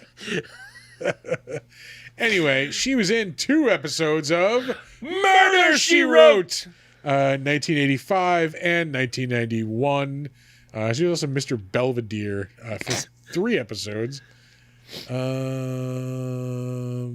and Simon, a lot of 80s TV. Remington Steele, Dallas, Magnum PI, Fantasy Island, TJ Hooker, WKRP in Cincinnati, The Incredible Hulk. Shit, yeah. I used to watch the shit out of that when I was a kid. 355 episodes of Days of Our Lives. It's like a year. That's a season. It's 4. But yeah, 355 episodes of Days of Our Lives. That's a lot. She was in Charlie's Angels for an episode. Barnaby Jones. Mannix. She was in an episode of Kung Fu. She was in an episode of Columbo. Night Gallery. This is looking pretty bad. Yeah. Yeah. We'll move on from there. Dwayne Davis. He was Uno in this movie. I saved this because he had made a career of playing like dumb jocks in movies in the 80s. Holy shit, yeah. He's in Beetlejuice, the hey coach, I don't think we survived that crash. Like that guy. He's in Nightmare on Elm Street 4 as Jock. Yeah. He is in The Program, which is a movie about college football in the 90s. Let's see. He was in the movie SWAT in 2003. Flintstones Viva Rock Vegas. That was a letdown. Yeah. The first one was fun and good. Yeah. It was Steven Spielberg made it, so it's got to be a good movie, you know? He played James Buster Douglas in the Mike Tyson movie in the 90s. He was in Mantis for an episode in 1995. The Program I mentioned. He's in Under Siege in 1992. The Steven Seagal fucking classic. There are a lot of people in a lot of movies we talk about that were in Under Siege. Yeah. Specifically, how many people were in Under Siege? There were a lot of people in that movie. Tommy Lee Jones. You have fucking... Obviously, Steven Seagal. Obs. He was in Universal Soldier. Great movie. Yeah. Necessary Roughness. He was the guy that couldn't catch the ball. Featherstone. Oh, Jesus Don't Christ. throw it to Stonehead. Fucking Robert Loggia. Drink your orange juice, kid. He was in that's one we need on the fucking... Yeah, we definitely need that. Well, I know what we're doing after this. We're making that a thing. Anyway, 21 Jump Street. He was in an episode of that, the original one. We mentioned Beetlejuice and Nightmare on Elm Street. He's in an episode of A Different World, the Cosby Show spinoff. He was in an episode of Head of the Class in 1986. This is his first role. How do we have 4 fucking more people? I don't know. About? Lobo Sebastian, who we talked about in a previous movie. Why do I keep forgetting what other fucking movie he was in that we talked about? Leprechaun? Yes, Leprechaun 5, Leprechaun in the Hood. Yeah. He played what's his name? Fontaine, whatever, the trans woman. Yep. Yeah. So this is another one. This is the second movie, second movie of his that we've talked about. It was the only reason I kept him because I wanted to mention that. Peter Jason. He was one of the dudes on the train in this movie, I believe. I don't remember his name, and it's not in one of the tops here. Well, from the look of it, he's friends with John Carpenter. Yeah, he's been in a lot of Carpenter movies. He is in a bunch of stuff coming up. Nothing really notable. He was in Deadwood, the series, and Deadwood, the movie, as Con Stapleton. He was in like 26 episodes of the series. so good. Yeah, I gotta rewatch those. It's been a while since I've watched them. Yeah, I want to rewatch the series and then watch the movie. Yeah. It's been too long since I've seen the series to have the reference. He was in Hail Caesar, which was not a great Coen Brothers movie. The trailers made that look so good. And it was not. It was not good at all. Let's see. And there's one thing coming up I know I want to mention, but he's in Arrested Development. I am pretty sure he is the one-armed man in Arrested Development that George Bluth uses to teach his kids lessons. Really? Yeah. There's like this recurring joke where like throughout their childhood, like anytime, like, the one example I remember is like there's this one like they're trying to explain like it's like a flashback to the 70s and they're all kids and like fucking what's his name, the guy who plays George Bluth. Jesus Christ, I forget the actor's name. Yeah. Fuck, he's a great actor. He too. really is. He played Hank on fucking Larry Sanders, the Hey Now guy. Yeah. But anyway, like he's their dad, and like he's just dressed up in the 70s, and like he fucking hits a guy, and he's like, "Oh, I gotta we have to drive to the store to get milk. I have to. It's so important that we get the milk." He hits a guy as he's driving, and the guy like his arm flies off, and like he falls over, and like he gets up, and the kids are like, "Ah!" They're all screaming, and like he walks over to the car, and he goes, "And that's why you always leave a note when there's no milk left in the fridge." Like it was always like these minor lessons, and he used this one-armed man to teach them a horrifying Jesus lesson. Christ. I'm butchering the bit, but it's hilarious. That might be the only other reason I saved him. Hey, Dave. Dave's here. Hey, what's going on, man? Thank you. Ghost of New Orleans. He went from Ghost of Mars to Ghost of New Orleans. Yeah. I mean, if I had to make a move, that's the one. Yeah. He was in an episode of Chuck and an episode of Justified, two shows I'll always mention. He's in an episode of Castle, 2009. That's a show I will always mention. Why I brought it up. That's right. Again, Deadwood, 26 episodes of Deadwood. Yeah. He was in Kicking and Screaming, the Will Ferrell movie about coaching kids soccer. That was not good. Yeah, no. He was also in an episode of Carnival. What? Jag. You got Jag in there. Oh, Titus. He's in 2 episodes of Titus. Did I might have X'd over some. We'll see. Arliss, Nash Bridges. Come on now. He was a voice in Fallout 2. Sorry, I got panicked because I was looking for something. He was in the Mel Gibson, Robert Downey Jr. movie Air America. Shit, I might have gone over something in somebody's credits. Anyway, moving on. Yeah. Nope. Oh, no. 1995. Hold on. Whoa. Before you get there it is. Oh, 1996. The Steven Seagal classic. The Glimmer Man. Oh, it's so bad. That was like, I think right when he entered his like daishiki wearing phase, when he was like fat and just like out of shape. Yep. And, like yeah. Always had like prayer beads and daishikis. Like yeah. Fucking A. He's also in Escape from L.A. In 1995, he is in 2 episodes of Murder, She Wrote.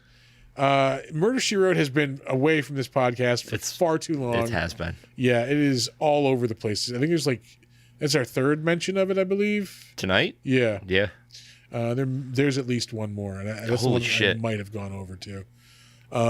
It's fine. He's in the best Mortal Kombat movie, the one from 1995.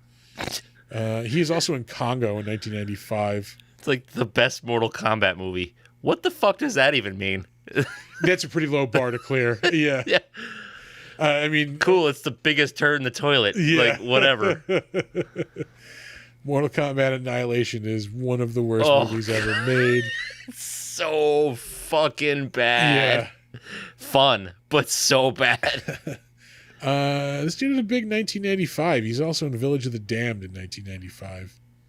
Oh yeah. The Demolitionist. Isn't that a fucking Stallone movie? No, I'm that's thinking of Demolition Man, which Yeah. is amazing. I watched a little bit of that today. It's so good. He doesn't know how to use the 3 seashells.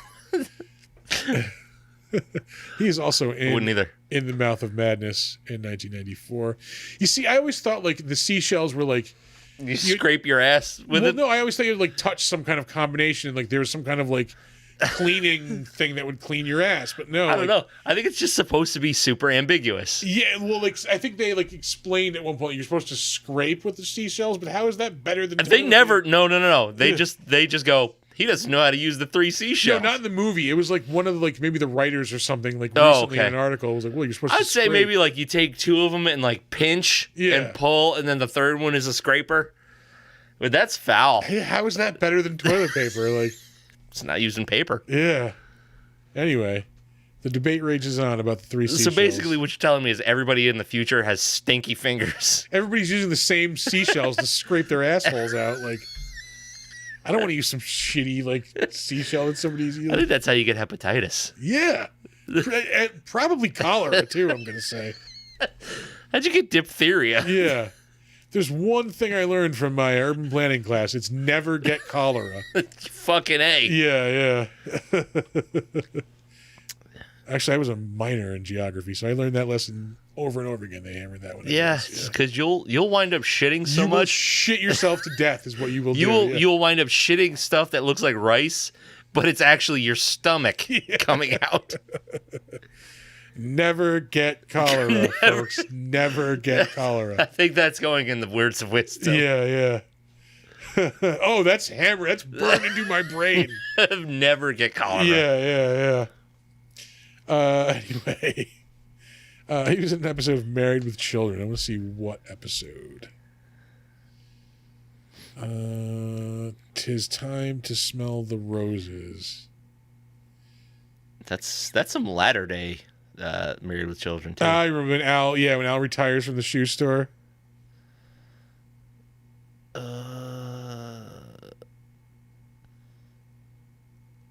I know I've seen it, but I do remember that one. Yeah, I think it's the one where he goes to work at the home plate athlete. It's like a Foot Locker ripoff. Oh, that's right. He Yeah, works with yeah. the 3 Habibs. Yeah.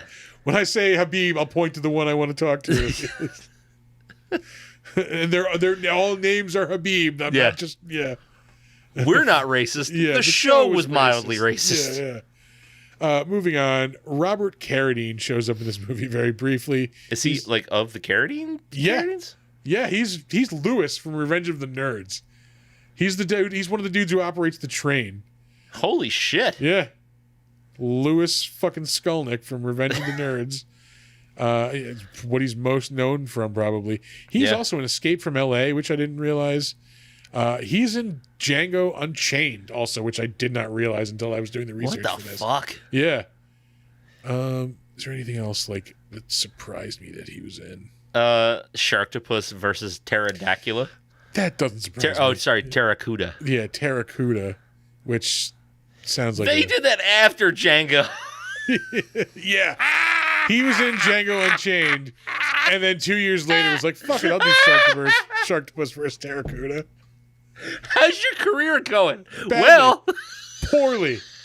But his name's Carradine, so he's got a lot of fucking money to live off of. Oh, god damn it. He's in one of those Jesse Stone movies. Oh,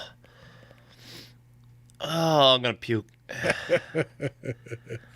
He played the voice of Louis Skolnick on Robot Chicken. Uh-huh. Oh, Sex and Breakfast. Sex Fist, as we call that. Sex? No, wait, that's a different thing. Rodell was his Keep your name. sex fist to yourself. He was in 2 episodes of Nash Bridges. You know, we don't give a fuck. He's fucking Lewis from He's fucking Revenge of the Lewis. Nerds, yeah. You know what? God, because we keep doing this, and I think I went over fucking. He's in the remake of one of the remakes of Humanoids from Deep. Ugh. That's a fucking early one. Yeah, That was like episode 10, I think so of this podcast. Yeah, 8 or 10, something like that. we're moving on. Yeah, I definitely went over a credit that I wanted to bring up It might be this dude. What? Before I fucking... I don't know. Who is this dude? We'll get there. Yep. Nope. This is the one. Okay. I didn't go over it. Michael Krawick was the man in the rover. Oh, the one who slit his own throat. Yes. Yeah. Has been in some stuff over the years. He's in one of the paranormal movies, 2015. Paranormal Activity, The Ghost Dimension. Sorry, I saw the first one and I didn't hate it, but it didn't. I dig them. It didn't make me want to watch more of them. Yeah, I mean, like they finally get away from that concept in the most recent one, which is the one I actually liked the least. Really? Yeah. I dig that cheesy like setup of just like a video camera like recording shit. That's fine. Yeah. But like I don't need a whole series of that. Yeah. It gets like increasingly like outrageous too with like the stuff that it's capturing. Yeah. But anyway, Malcolm in the Middle, he was in an episode of Angel, also Legally Blonde 2, also in an episode of Star Trek Enterprise. Let's see, Bloodsport: The Dark Kumite, 1999. Oof. He's in the Larry David movie in 1998, Sour Grapes. He wrote that movie. I might have directed it as well. But anyway, 1997, he was in Murder, She Wrote, South by Southwest, the TV movie. Is that what you were waiting for? Yeah. I thought I closed out on that credit on somebody. So that's 4 Murder, She Wrotes we had this evening. So after going away for a very long time, we have... Back with a vengeance. Yeah, Monster, She Wrote all over this episode. This guy was also in Star Trek Voyager, which shows up a lot this evening. Mm-hmm. I'm just going to close it out there. He's in Deep Space Nine, too. Oh, there you go. Deep Space Nine. He's in the Babe Ruth movie with John Goodman. Not that good, if I remember correctly. I remember liking it when I was younger, and I haven't seen it since the 90s. Yeah. That will do it for the better known as. Let's move on to the crapshoot. What'd you do this week? Because I didn't do dick all. Saw Renfield last night. How was it? Actually, very good. It looks very good. Yeah, they marketed that movie all fucking wrong. Really? Yeah. It is a very gory like action comedy. Yeah. Like horror comedy. That's what the latest trailer kind of looked like. Yeah, the latest trailer finally nailed it. Like the first one or two, like yeah, they made it more like a goofy comedy, which it's not. It's there's like it's a very they really nail the balance of horror, like action and comedy. Yeah, like it's a nice mix. Like this falls into the category of B movies I've seen this year that have been way better than like the big budget movies that I've been like expecting to see. Right. Amanda and I both saw. We both thought it was really good. Mm-hmm. It is gory as fuck. Really? Yeah. Just it was way better than I was expecting. Mm-hmm. Nicolas Cage is fucking awesome as Dracula. Really? Yeah, he really is. Did he Nicolas Cage it up? Yeah. Oh. He just. It's one of those things where like they know that like him going full Nicolas Cage is just going to be awesome. Yeah. And it is. Like it's just. That's like they've been letting him do that lately, and it either works or it does not works. Yeah, I think they're getting better at perfecting where that craziness is going to be good in a movie. Yeah, because he's been in some really fucking good movies lately. Like, yeah, that Renfield, I will say, was really good. The unbearable weight of massive talent. Yeah, amazing movie. Yeah, him and Pedro Pascal are amazing in that movie. I liked Color Out of Space. I didn't finish it. I liked that one. Same with Mandy. Like, I didn't finish Mandy either. I didn't like Mandy. It wasn't doing much for me. Yeah, no, that movie just made me, like, uncomfortable and, like... It was just, like, a weird freak out. Yeah. Which, I mean, it was supposed to be, but I was expecting a little more movie. Yeah, a little more... Yeah, exactly. A little more substance. A little more, like, entertainment and, like, just less, like, craziness. But, yeah, he was... Pig was good. Yeah, Pig was really good. Pig was because you keep expecting like this, like it just gets weirder and weirder, but you're down for the ride. Yeah, you're expecting like a bloody like revenge movie where he's gonna go crazy and kill all these people. But no, this dude just wants his pig back. Like, Yeah. he just like, I'll make you a meal. Like, just give me my fucking pig. I just want my truffle pig back. Yeah. Yeah. I don't know. Like, I guess it depends on what you're putting him in. But I was surprised at how much I enjoyed Renfield. Like, I definitely give it a thumbs up. Now, is Nicolas Cage really driving that, or is Nicholas Hoult doing it? It's mostly Nicholas Hoult. Yeah. The Nicolas Cage is used sparingly and like perfectly. Nice. He's in a good portion of the movie, but maybe like 5 or 6 scenes. Yeah. Just enough. It is like, I'm trying to like, it's like Innocent Blood with the comedy turned up. Okay. Well, not even. It's innocent. It's basically in the same league as like Innocent Blood, where it's like mafia and vampires and like. Yeah. I was surprised at how much I enjoyed this movie. Okay. Yeah, so I give it a thumbs up. I do want to see it, and it's. At first, I didn't because it seemed like stupid. Same here. I'm like, this looks dumb because they were marketing it as like a goofy comedy. Right, but the trailers got better and better as it went along. No, it's a horror comedy, and I think they hit that balance like perfect. Yeah. Yeah. Okay. Speaking of Dracula, I'm wearing my Pee Wee Herman Dracula I didn't shirt. even notice that it was Pee Wee Herman. That's awesome. It's like if there's a visual representation of what this show is all about, it's basically Pee Wee Herman on Dracula's body. One of my I just changed it recently. My Facebook wallpaper. Yeah. Was somebody superimposed a perfect picture of Pee Wee Herman on a speeder bike from Return of the Jedi. Yeah. Like being chased by 2 stormtroopers. That's awesome. Yeah. God, I miss Pee Wee Herman. Yeah. That movie they did was not good. Weird. Yeah. No, not enjoyable. Joe Manganiello was like giving off some vibes. Yeah, the whole movie is like a love letter. I mean, it's about how Pee Wee's in love with Joe Manganiello, basically. Yeah. It was. Yeah. I don't know. No, I was going to say, though, one of the things that I bring it back to Renfield. In the beginning of the movie, they're doing the exposition of Renfield, telling the story of this is how I came to become in the service of Dracula. Yeah. And there's clips of original Dracula, the movie, the 30s movie with Nicolas Cage as Dracula. They're doing little scenes from that fucking movie with Nicolas Cage, and it's hilarious. Do they reshoot them, or they just put Nicolas Cage in them? They're only maybe 5, 10, 15-second clips here and there. It's been in this couple of minutes segment. Yeah. But they're oh my god, that's right out of fucking the movie Dracula. That's amazing. Yeah. Yeah, I'll have to see that. I finally got around to finding where I could watch Casino, and I did that, and that was so enjoyable. Where is that available? Showtime. Got it. Which I do have. Yeah. Excellent. Because I couldn't find it, and then I remembered. Oh yeah. Shelly has access to one of her friends' Prime Video accounts, and she has Showtime. Excellent. So threw that on. Yeah, I haven't watched that in a while. We were just watching My Cousin Vinny before we started recording. Oh my god. Another great Joe Pesci movie. He says motherfucker like nobody else. You motherfucker! Made me pop your fucking eyeball out for nothing. Prick, yeah, you fucking prick.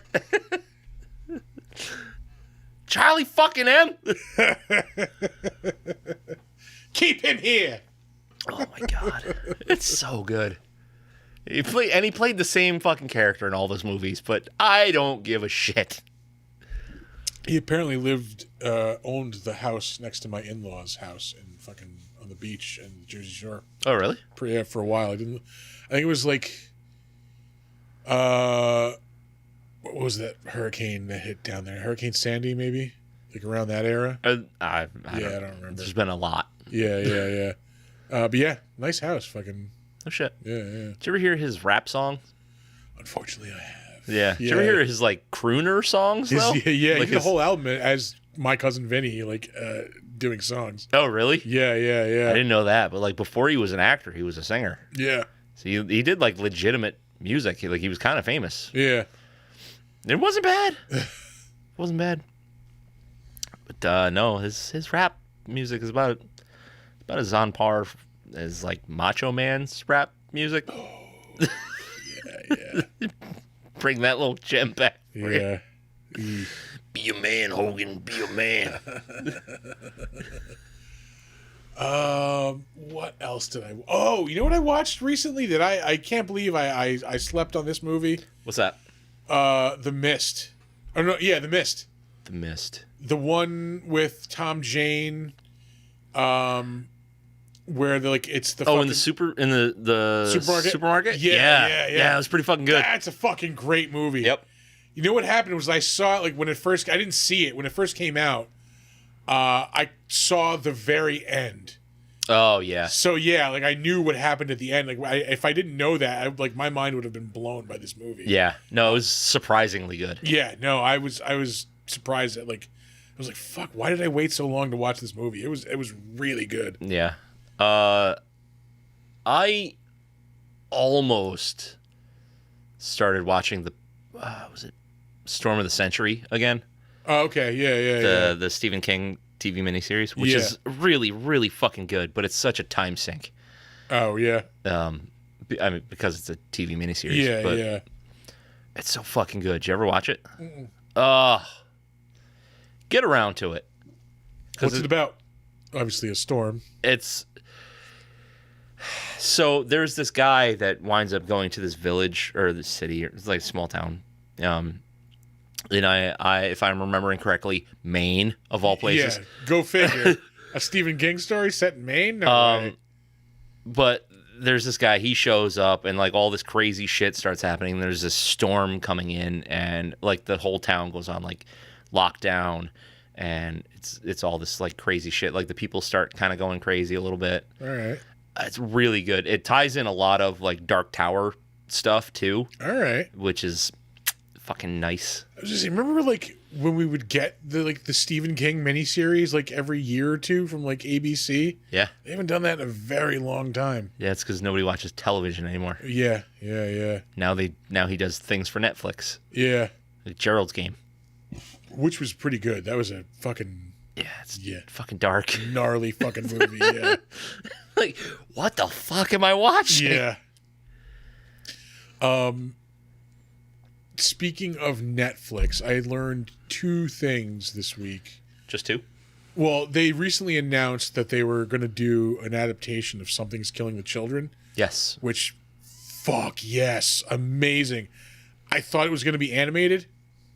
Nope. Live action. Going to be live action, which... Yeah. Yes! Who wrote that? James Tynion. Okay. Yeah. Who has done some amazing like horror stuff. Yeah. He did that. And then he did this other book for DC, like a DC Black Label. I'm sorry, DC Black Label. Yeah. I don't think this ever finished. I hope it did, and maybe I just missed it because it was awesome. But he did this book. It was like a mini series called The Nice House on the Lake. Okay. It is about like these friends from college, like this friend group. They get like an invitation from one of their friends to go to this like lake house for a weekend or whatever. Mm-hmm. They all get there, and like he basically tells them, he's like, "Hey, look," he's like, "I'm an alien. I've been here like all these years that we've known each other. I'm like I'm supposed to be like scouting like worlds. I was supposed to be scouting this planet, but like I actually like you guys. Like I don't want anything to happen to you. There's this invasion that's about to happen. Everybody's gonna die. You guys should stay here, and I'll protect you, and like I'll make sure you live. You'll have everything you ever need, like anything you ever want. I'll make sure you get supplies." Yeah. He's like, "You can never leave again. You can't tell anybody about what's about to happen." And he basically he kind of keeps them as pets there, and this is like this house. Yeah. And That's a weird bastardization of Hitchhiker's Guide to the Galaxy.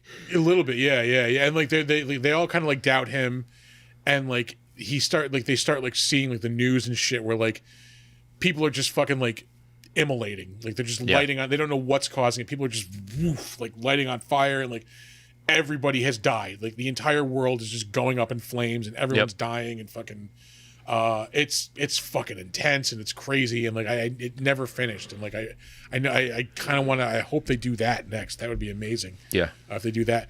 But the people who are making the show of Something's Killing the Children, they made that show 1899. There's another show. is that the one on the boat? I think it's like a Bermuda Triangle thing, maybe, or something. Like I don't know. Yeah, Griggs said he watched it. He said he liked it. It's fairly new. Yeah. Mike Flanagan was apparently supposed to make it originally. The guy who made like fucking Midnight Mass and like Haunting of Hill House and Haunting of Bly Manor and all those shows. Yeah. But yeah, he was gonna make it originally. Then he signed that deal for exclusivity at Netflix or Amazon. So it went to these other people. Which I would have loved to seen that fucking version, man. The Mike Flanagan version. Yeah, I didn't love the Haunting of Hill House and the Bly Manor shit. I didn't either. Like I never watched Bly Manor. Loved Midnight Mass though. Yeah, Midnight Mass was amazing. Yeah.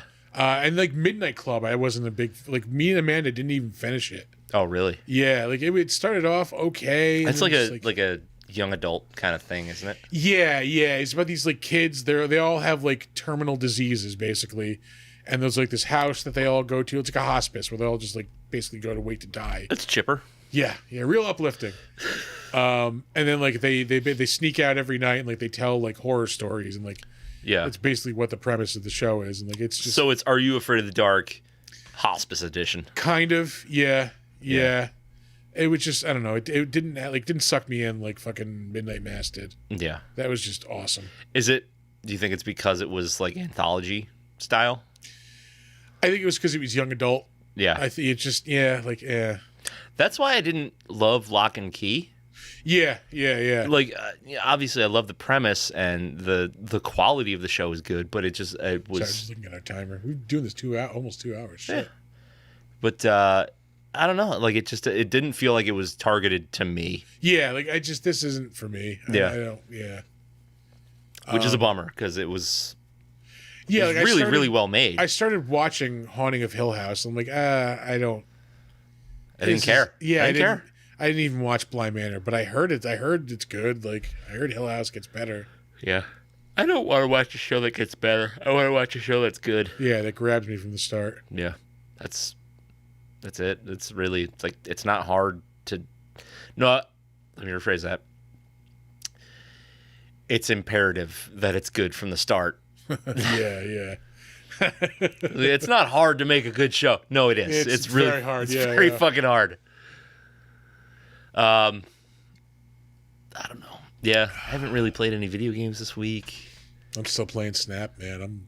I'm on that one. You guys are fucking balls deep into Snap. I'm still level like 1,800. Yeah, I'm sneaking. You guys are up on 3,000. Yeah. Yeah. I don't know if you guys are just playing that much more than I am, or if you're a lot. just playing more efficiently. I don't know. Yeah, like I don't, because like I the way I was like I talking to like Squee and Art, like they were doing things differently than I was. Yeah. So I started like changing shit up. Like I would always like, if I had gold, I'd like pay for credits or like shit like that to buy shit that I wanted. Yeah. And they were like, no, just buy the fucking mission refills. Yeah. Because you'll get that same amount of credits and you'll get the fucking like, you'll get the the season experience and like all the other shit like. Yeah. So like I started doing that and like that boosts your level up way faster. Yeah. Do you buy the like quick upgrades for the characters? Not anymore. I was doing it for a while and then I realized like I think this is overpriced. It is. Yeah. Yeah, you pay way more. Yeah. But like it's not basically just I have so much of a backlog of cards that need to be upgraded. Like I'm not going to waste money on that now when I can just go upgrade something cheaper. Yeah. Like when I get over like 500 credits, I have like 70 or 80 cards that can be upgraded. Like, Yeah. Yeah, I'm in the same boat. Yeah. So yeah, I recently stopped doing the because I was one. like saving up to upgrade like higher level ones, but I noticed if I don't do that, if I just get the lower ones, I'm upgrading a lot more often. Yeah. Yeah, And I think part of it is because I don't want to like upgrade a card for one and then watch it go up one, and then it comes up, and then you X out, and then you go back, and you go back to another card. Yeah. Where I can click on this one and it goes up 8 or 10. Yeah, if I go up like, 10 levels, I can click off like 3 rewards. Like, yeah. Yeah. Like that feels good. But that's the trap. It's a fucking trap. I've pulled in some nasty fucking cards lately too. Yeah. What did I get recently that I've been using a lot? I don't know. I just got Black Panther. I'm trying to find a way to build. I don't have yet. Trying to find a way to build a deck around him that's like really good. I have Null and my pinned in the store. I'm still like 600 collector credits away. Like I need him for my destroy deck. I don't remember what one he is. He is the his power is the total power of every card destroyed that game. Oh yeah. So yeah, like in a destroy deck, you bust him out with like 30 or 40 fucking points every time. Somebody fucked me with that because they had Null, so he must have been in their opening hand, and then one of the locations came up that was draw 3 cards, destroy all decks. Yeah. And they dropped that, it was like a 70 something. Yeah. I was like, you're an asshole. Yep. I love it because when I have death, whenever that happens, like if I play my destroy deck and I get that, Yeah. it's always free to play death after that. Yeah. Fucking goddamn it. So that's Snap Talk. Yeah. Snapchat. Is it time? I think it's time. Yeah, it might be. I'm having fun talking, but it might be time. I'm having fun too, but I don't want to just drag it out. Yeah. I don't want to have to keep thinking of things to talk about. Know what I mean? It is only another short 7 days until our next show, so. Yeah, that's it. If anybody out there has an inn at Utica Club, you know some guys that want a sponsorship. Yeah. For real. Mm-hmm. We just recently talked about going to a tour through the Saranac Brewery, which owns Utica Club. Yeah. Which we would kind of like to do. We would definitely like to do that. We did get hit up for, I don't know how legit this sponsorship. It wasn't like a sponsorship, but it was like, hey, we'll send you some of our clothes if you guys want to take some pictures with them. Like, yeah, I don't know. Again, I don't know. Was it lacy, frilly, I hope so. tight leather? Steamy. We need to add that to the fucking button. Oh, man. Get the Careless Whisper sax solo on the fucking Steamy. God damn it. George Michael wrote that when he was 16 years old. You're shitting me. No. It may be a ridiculous song, but goddamn if that It's sax fucking solo good. isn't catchy. Yeah, The song is good. like it gets shit on a lot, but yeah, it's an enjoyable It's a song. meme. Yeah. That's what it is.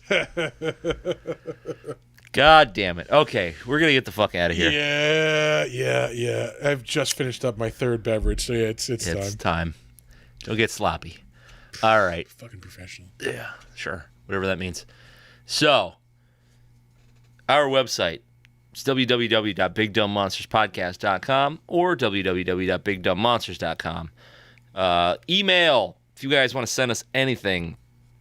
Suggestions for the show, movie suggestions, beer suggestions. I mean, really, you want to critique us? Say, hey, guys, this isn't working? Yeah. Do it. We'd love to hear it. We want feedback. BigDumbMonsters@gmail.com. You can hit us up on Facebook. We're Big Dumb Monsters Pod. We are on Slasher, the all horror social network. That is Big Dumb Monsters Podcast. And if you are feeling squirrely, you can hit us up on Steam. We are Big Dumb Monsters on Steam. And maybe we can get together and play some video games or something. We'll see what happens. That's it for mine. We are also on Instagram at big_dumb_monsters. You can check us out on YouTube at Big Dumb Monsters. Check out the Big Dumb Monsters channel there. You can see these holy Stromes. shit, dude. Yeah. Stromes. Live stromes You can watch the VODs of these live streams, is the sentence I was trying to say, as well as the slideshow. Wow. The slideshow version of the podcast. Words is hard. Yeah, talking is difficult. You can, if you're listening to us and not watching us live, you can watch us live on Twitch every Saturday night. Yep. Around 8:15ish. Yeah. We are at Big Dumb Monsters, believe it or not, on Twitch. Twitch.tv/Big Dumb Monsters. Check out our merch store. We've recently sold some merch, so thank you, folks. Thanks, Scott. Yeah. And thank you, me, because I'm the other person who bought thanks, merch. Chris. Yeah. But please check out our merch store at TeePublic. We've got T-shirts, we've got tapestries, we've got stickers, mugs, fucking all kinds of shit with our logos. Yeah, TeePublic will put that shit on anything. Pretty much anything. Yeah. It's like Frank's Red Hot Sauce. Yeah. You want us on it, we'll be on it. Yeah. Yeah, I think that's all it. I think that's it. Yeah. That's it. That's it. It is very upcoming, but we will be at Saratoga Comic-Con. Yes, we should probably plug that. It's Yeah, coming we up should. in a couple of weeks. Yes, check us out at Saratoga Comic-Con. I will be hosting a panel with the cast of Fright Night, as well as William Forsythe. That's going to be so dope. I cannot fucking wait for that Stone cold. Stone cold questions. This is being billed as a horror panel. It's going to be a Stone Cold and Married with Children panel. Is what it's going to be. Yep. Yeah. I am going to do my job horribly. Just alienate 2-3 whole guests. Yeah. Yep. Nope. The 2 or 3 people who are going to be into it are going to be really fucking into it. Yeah, it's going to be awesome. I'm going to make sure the door's open for that one. Yeah. But yeah, come stop by our table. You know where to find us. We are right upstairs, right in front of the convention, not the convention room, the panel room. The panel room. That's where we always are, right across from the elevator. Exactly. All you have to do is ask, where's the fucking cool looking table? Because that's always our table. Yeah, it is. Yeah. It's where's the one it's really cool and the guys smell like booze and are listening to loud punk music. That's our table. That's our table. That's the one. Yeah. We're the CBGBs of Saratoga Comic-Con. Smells like the art teacher's office, and there's liquor bottles everywhere. Holy shit. All right, guys. We're going to get out of here. But before we do, we're going to give you our words of wisdom. Don't let ghoulies eat your ass. And never sleep in a deathbed. Bye-bye.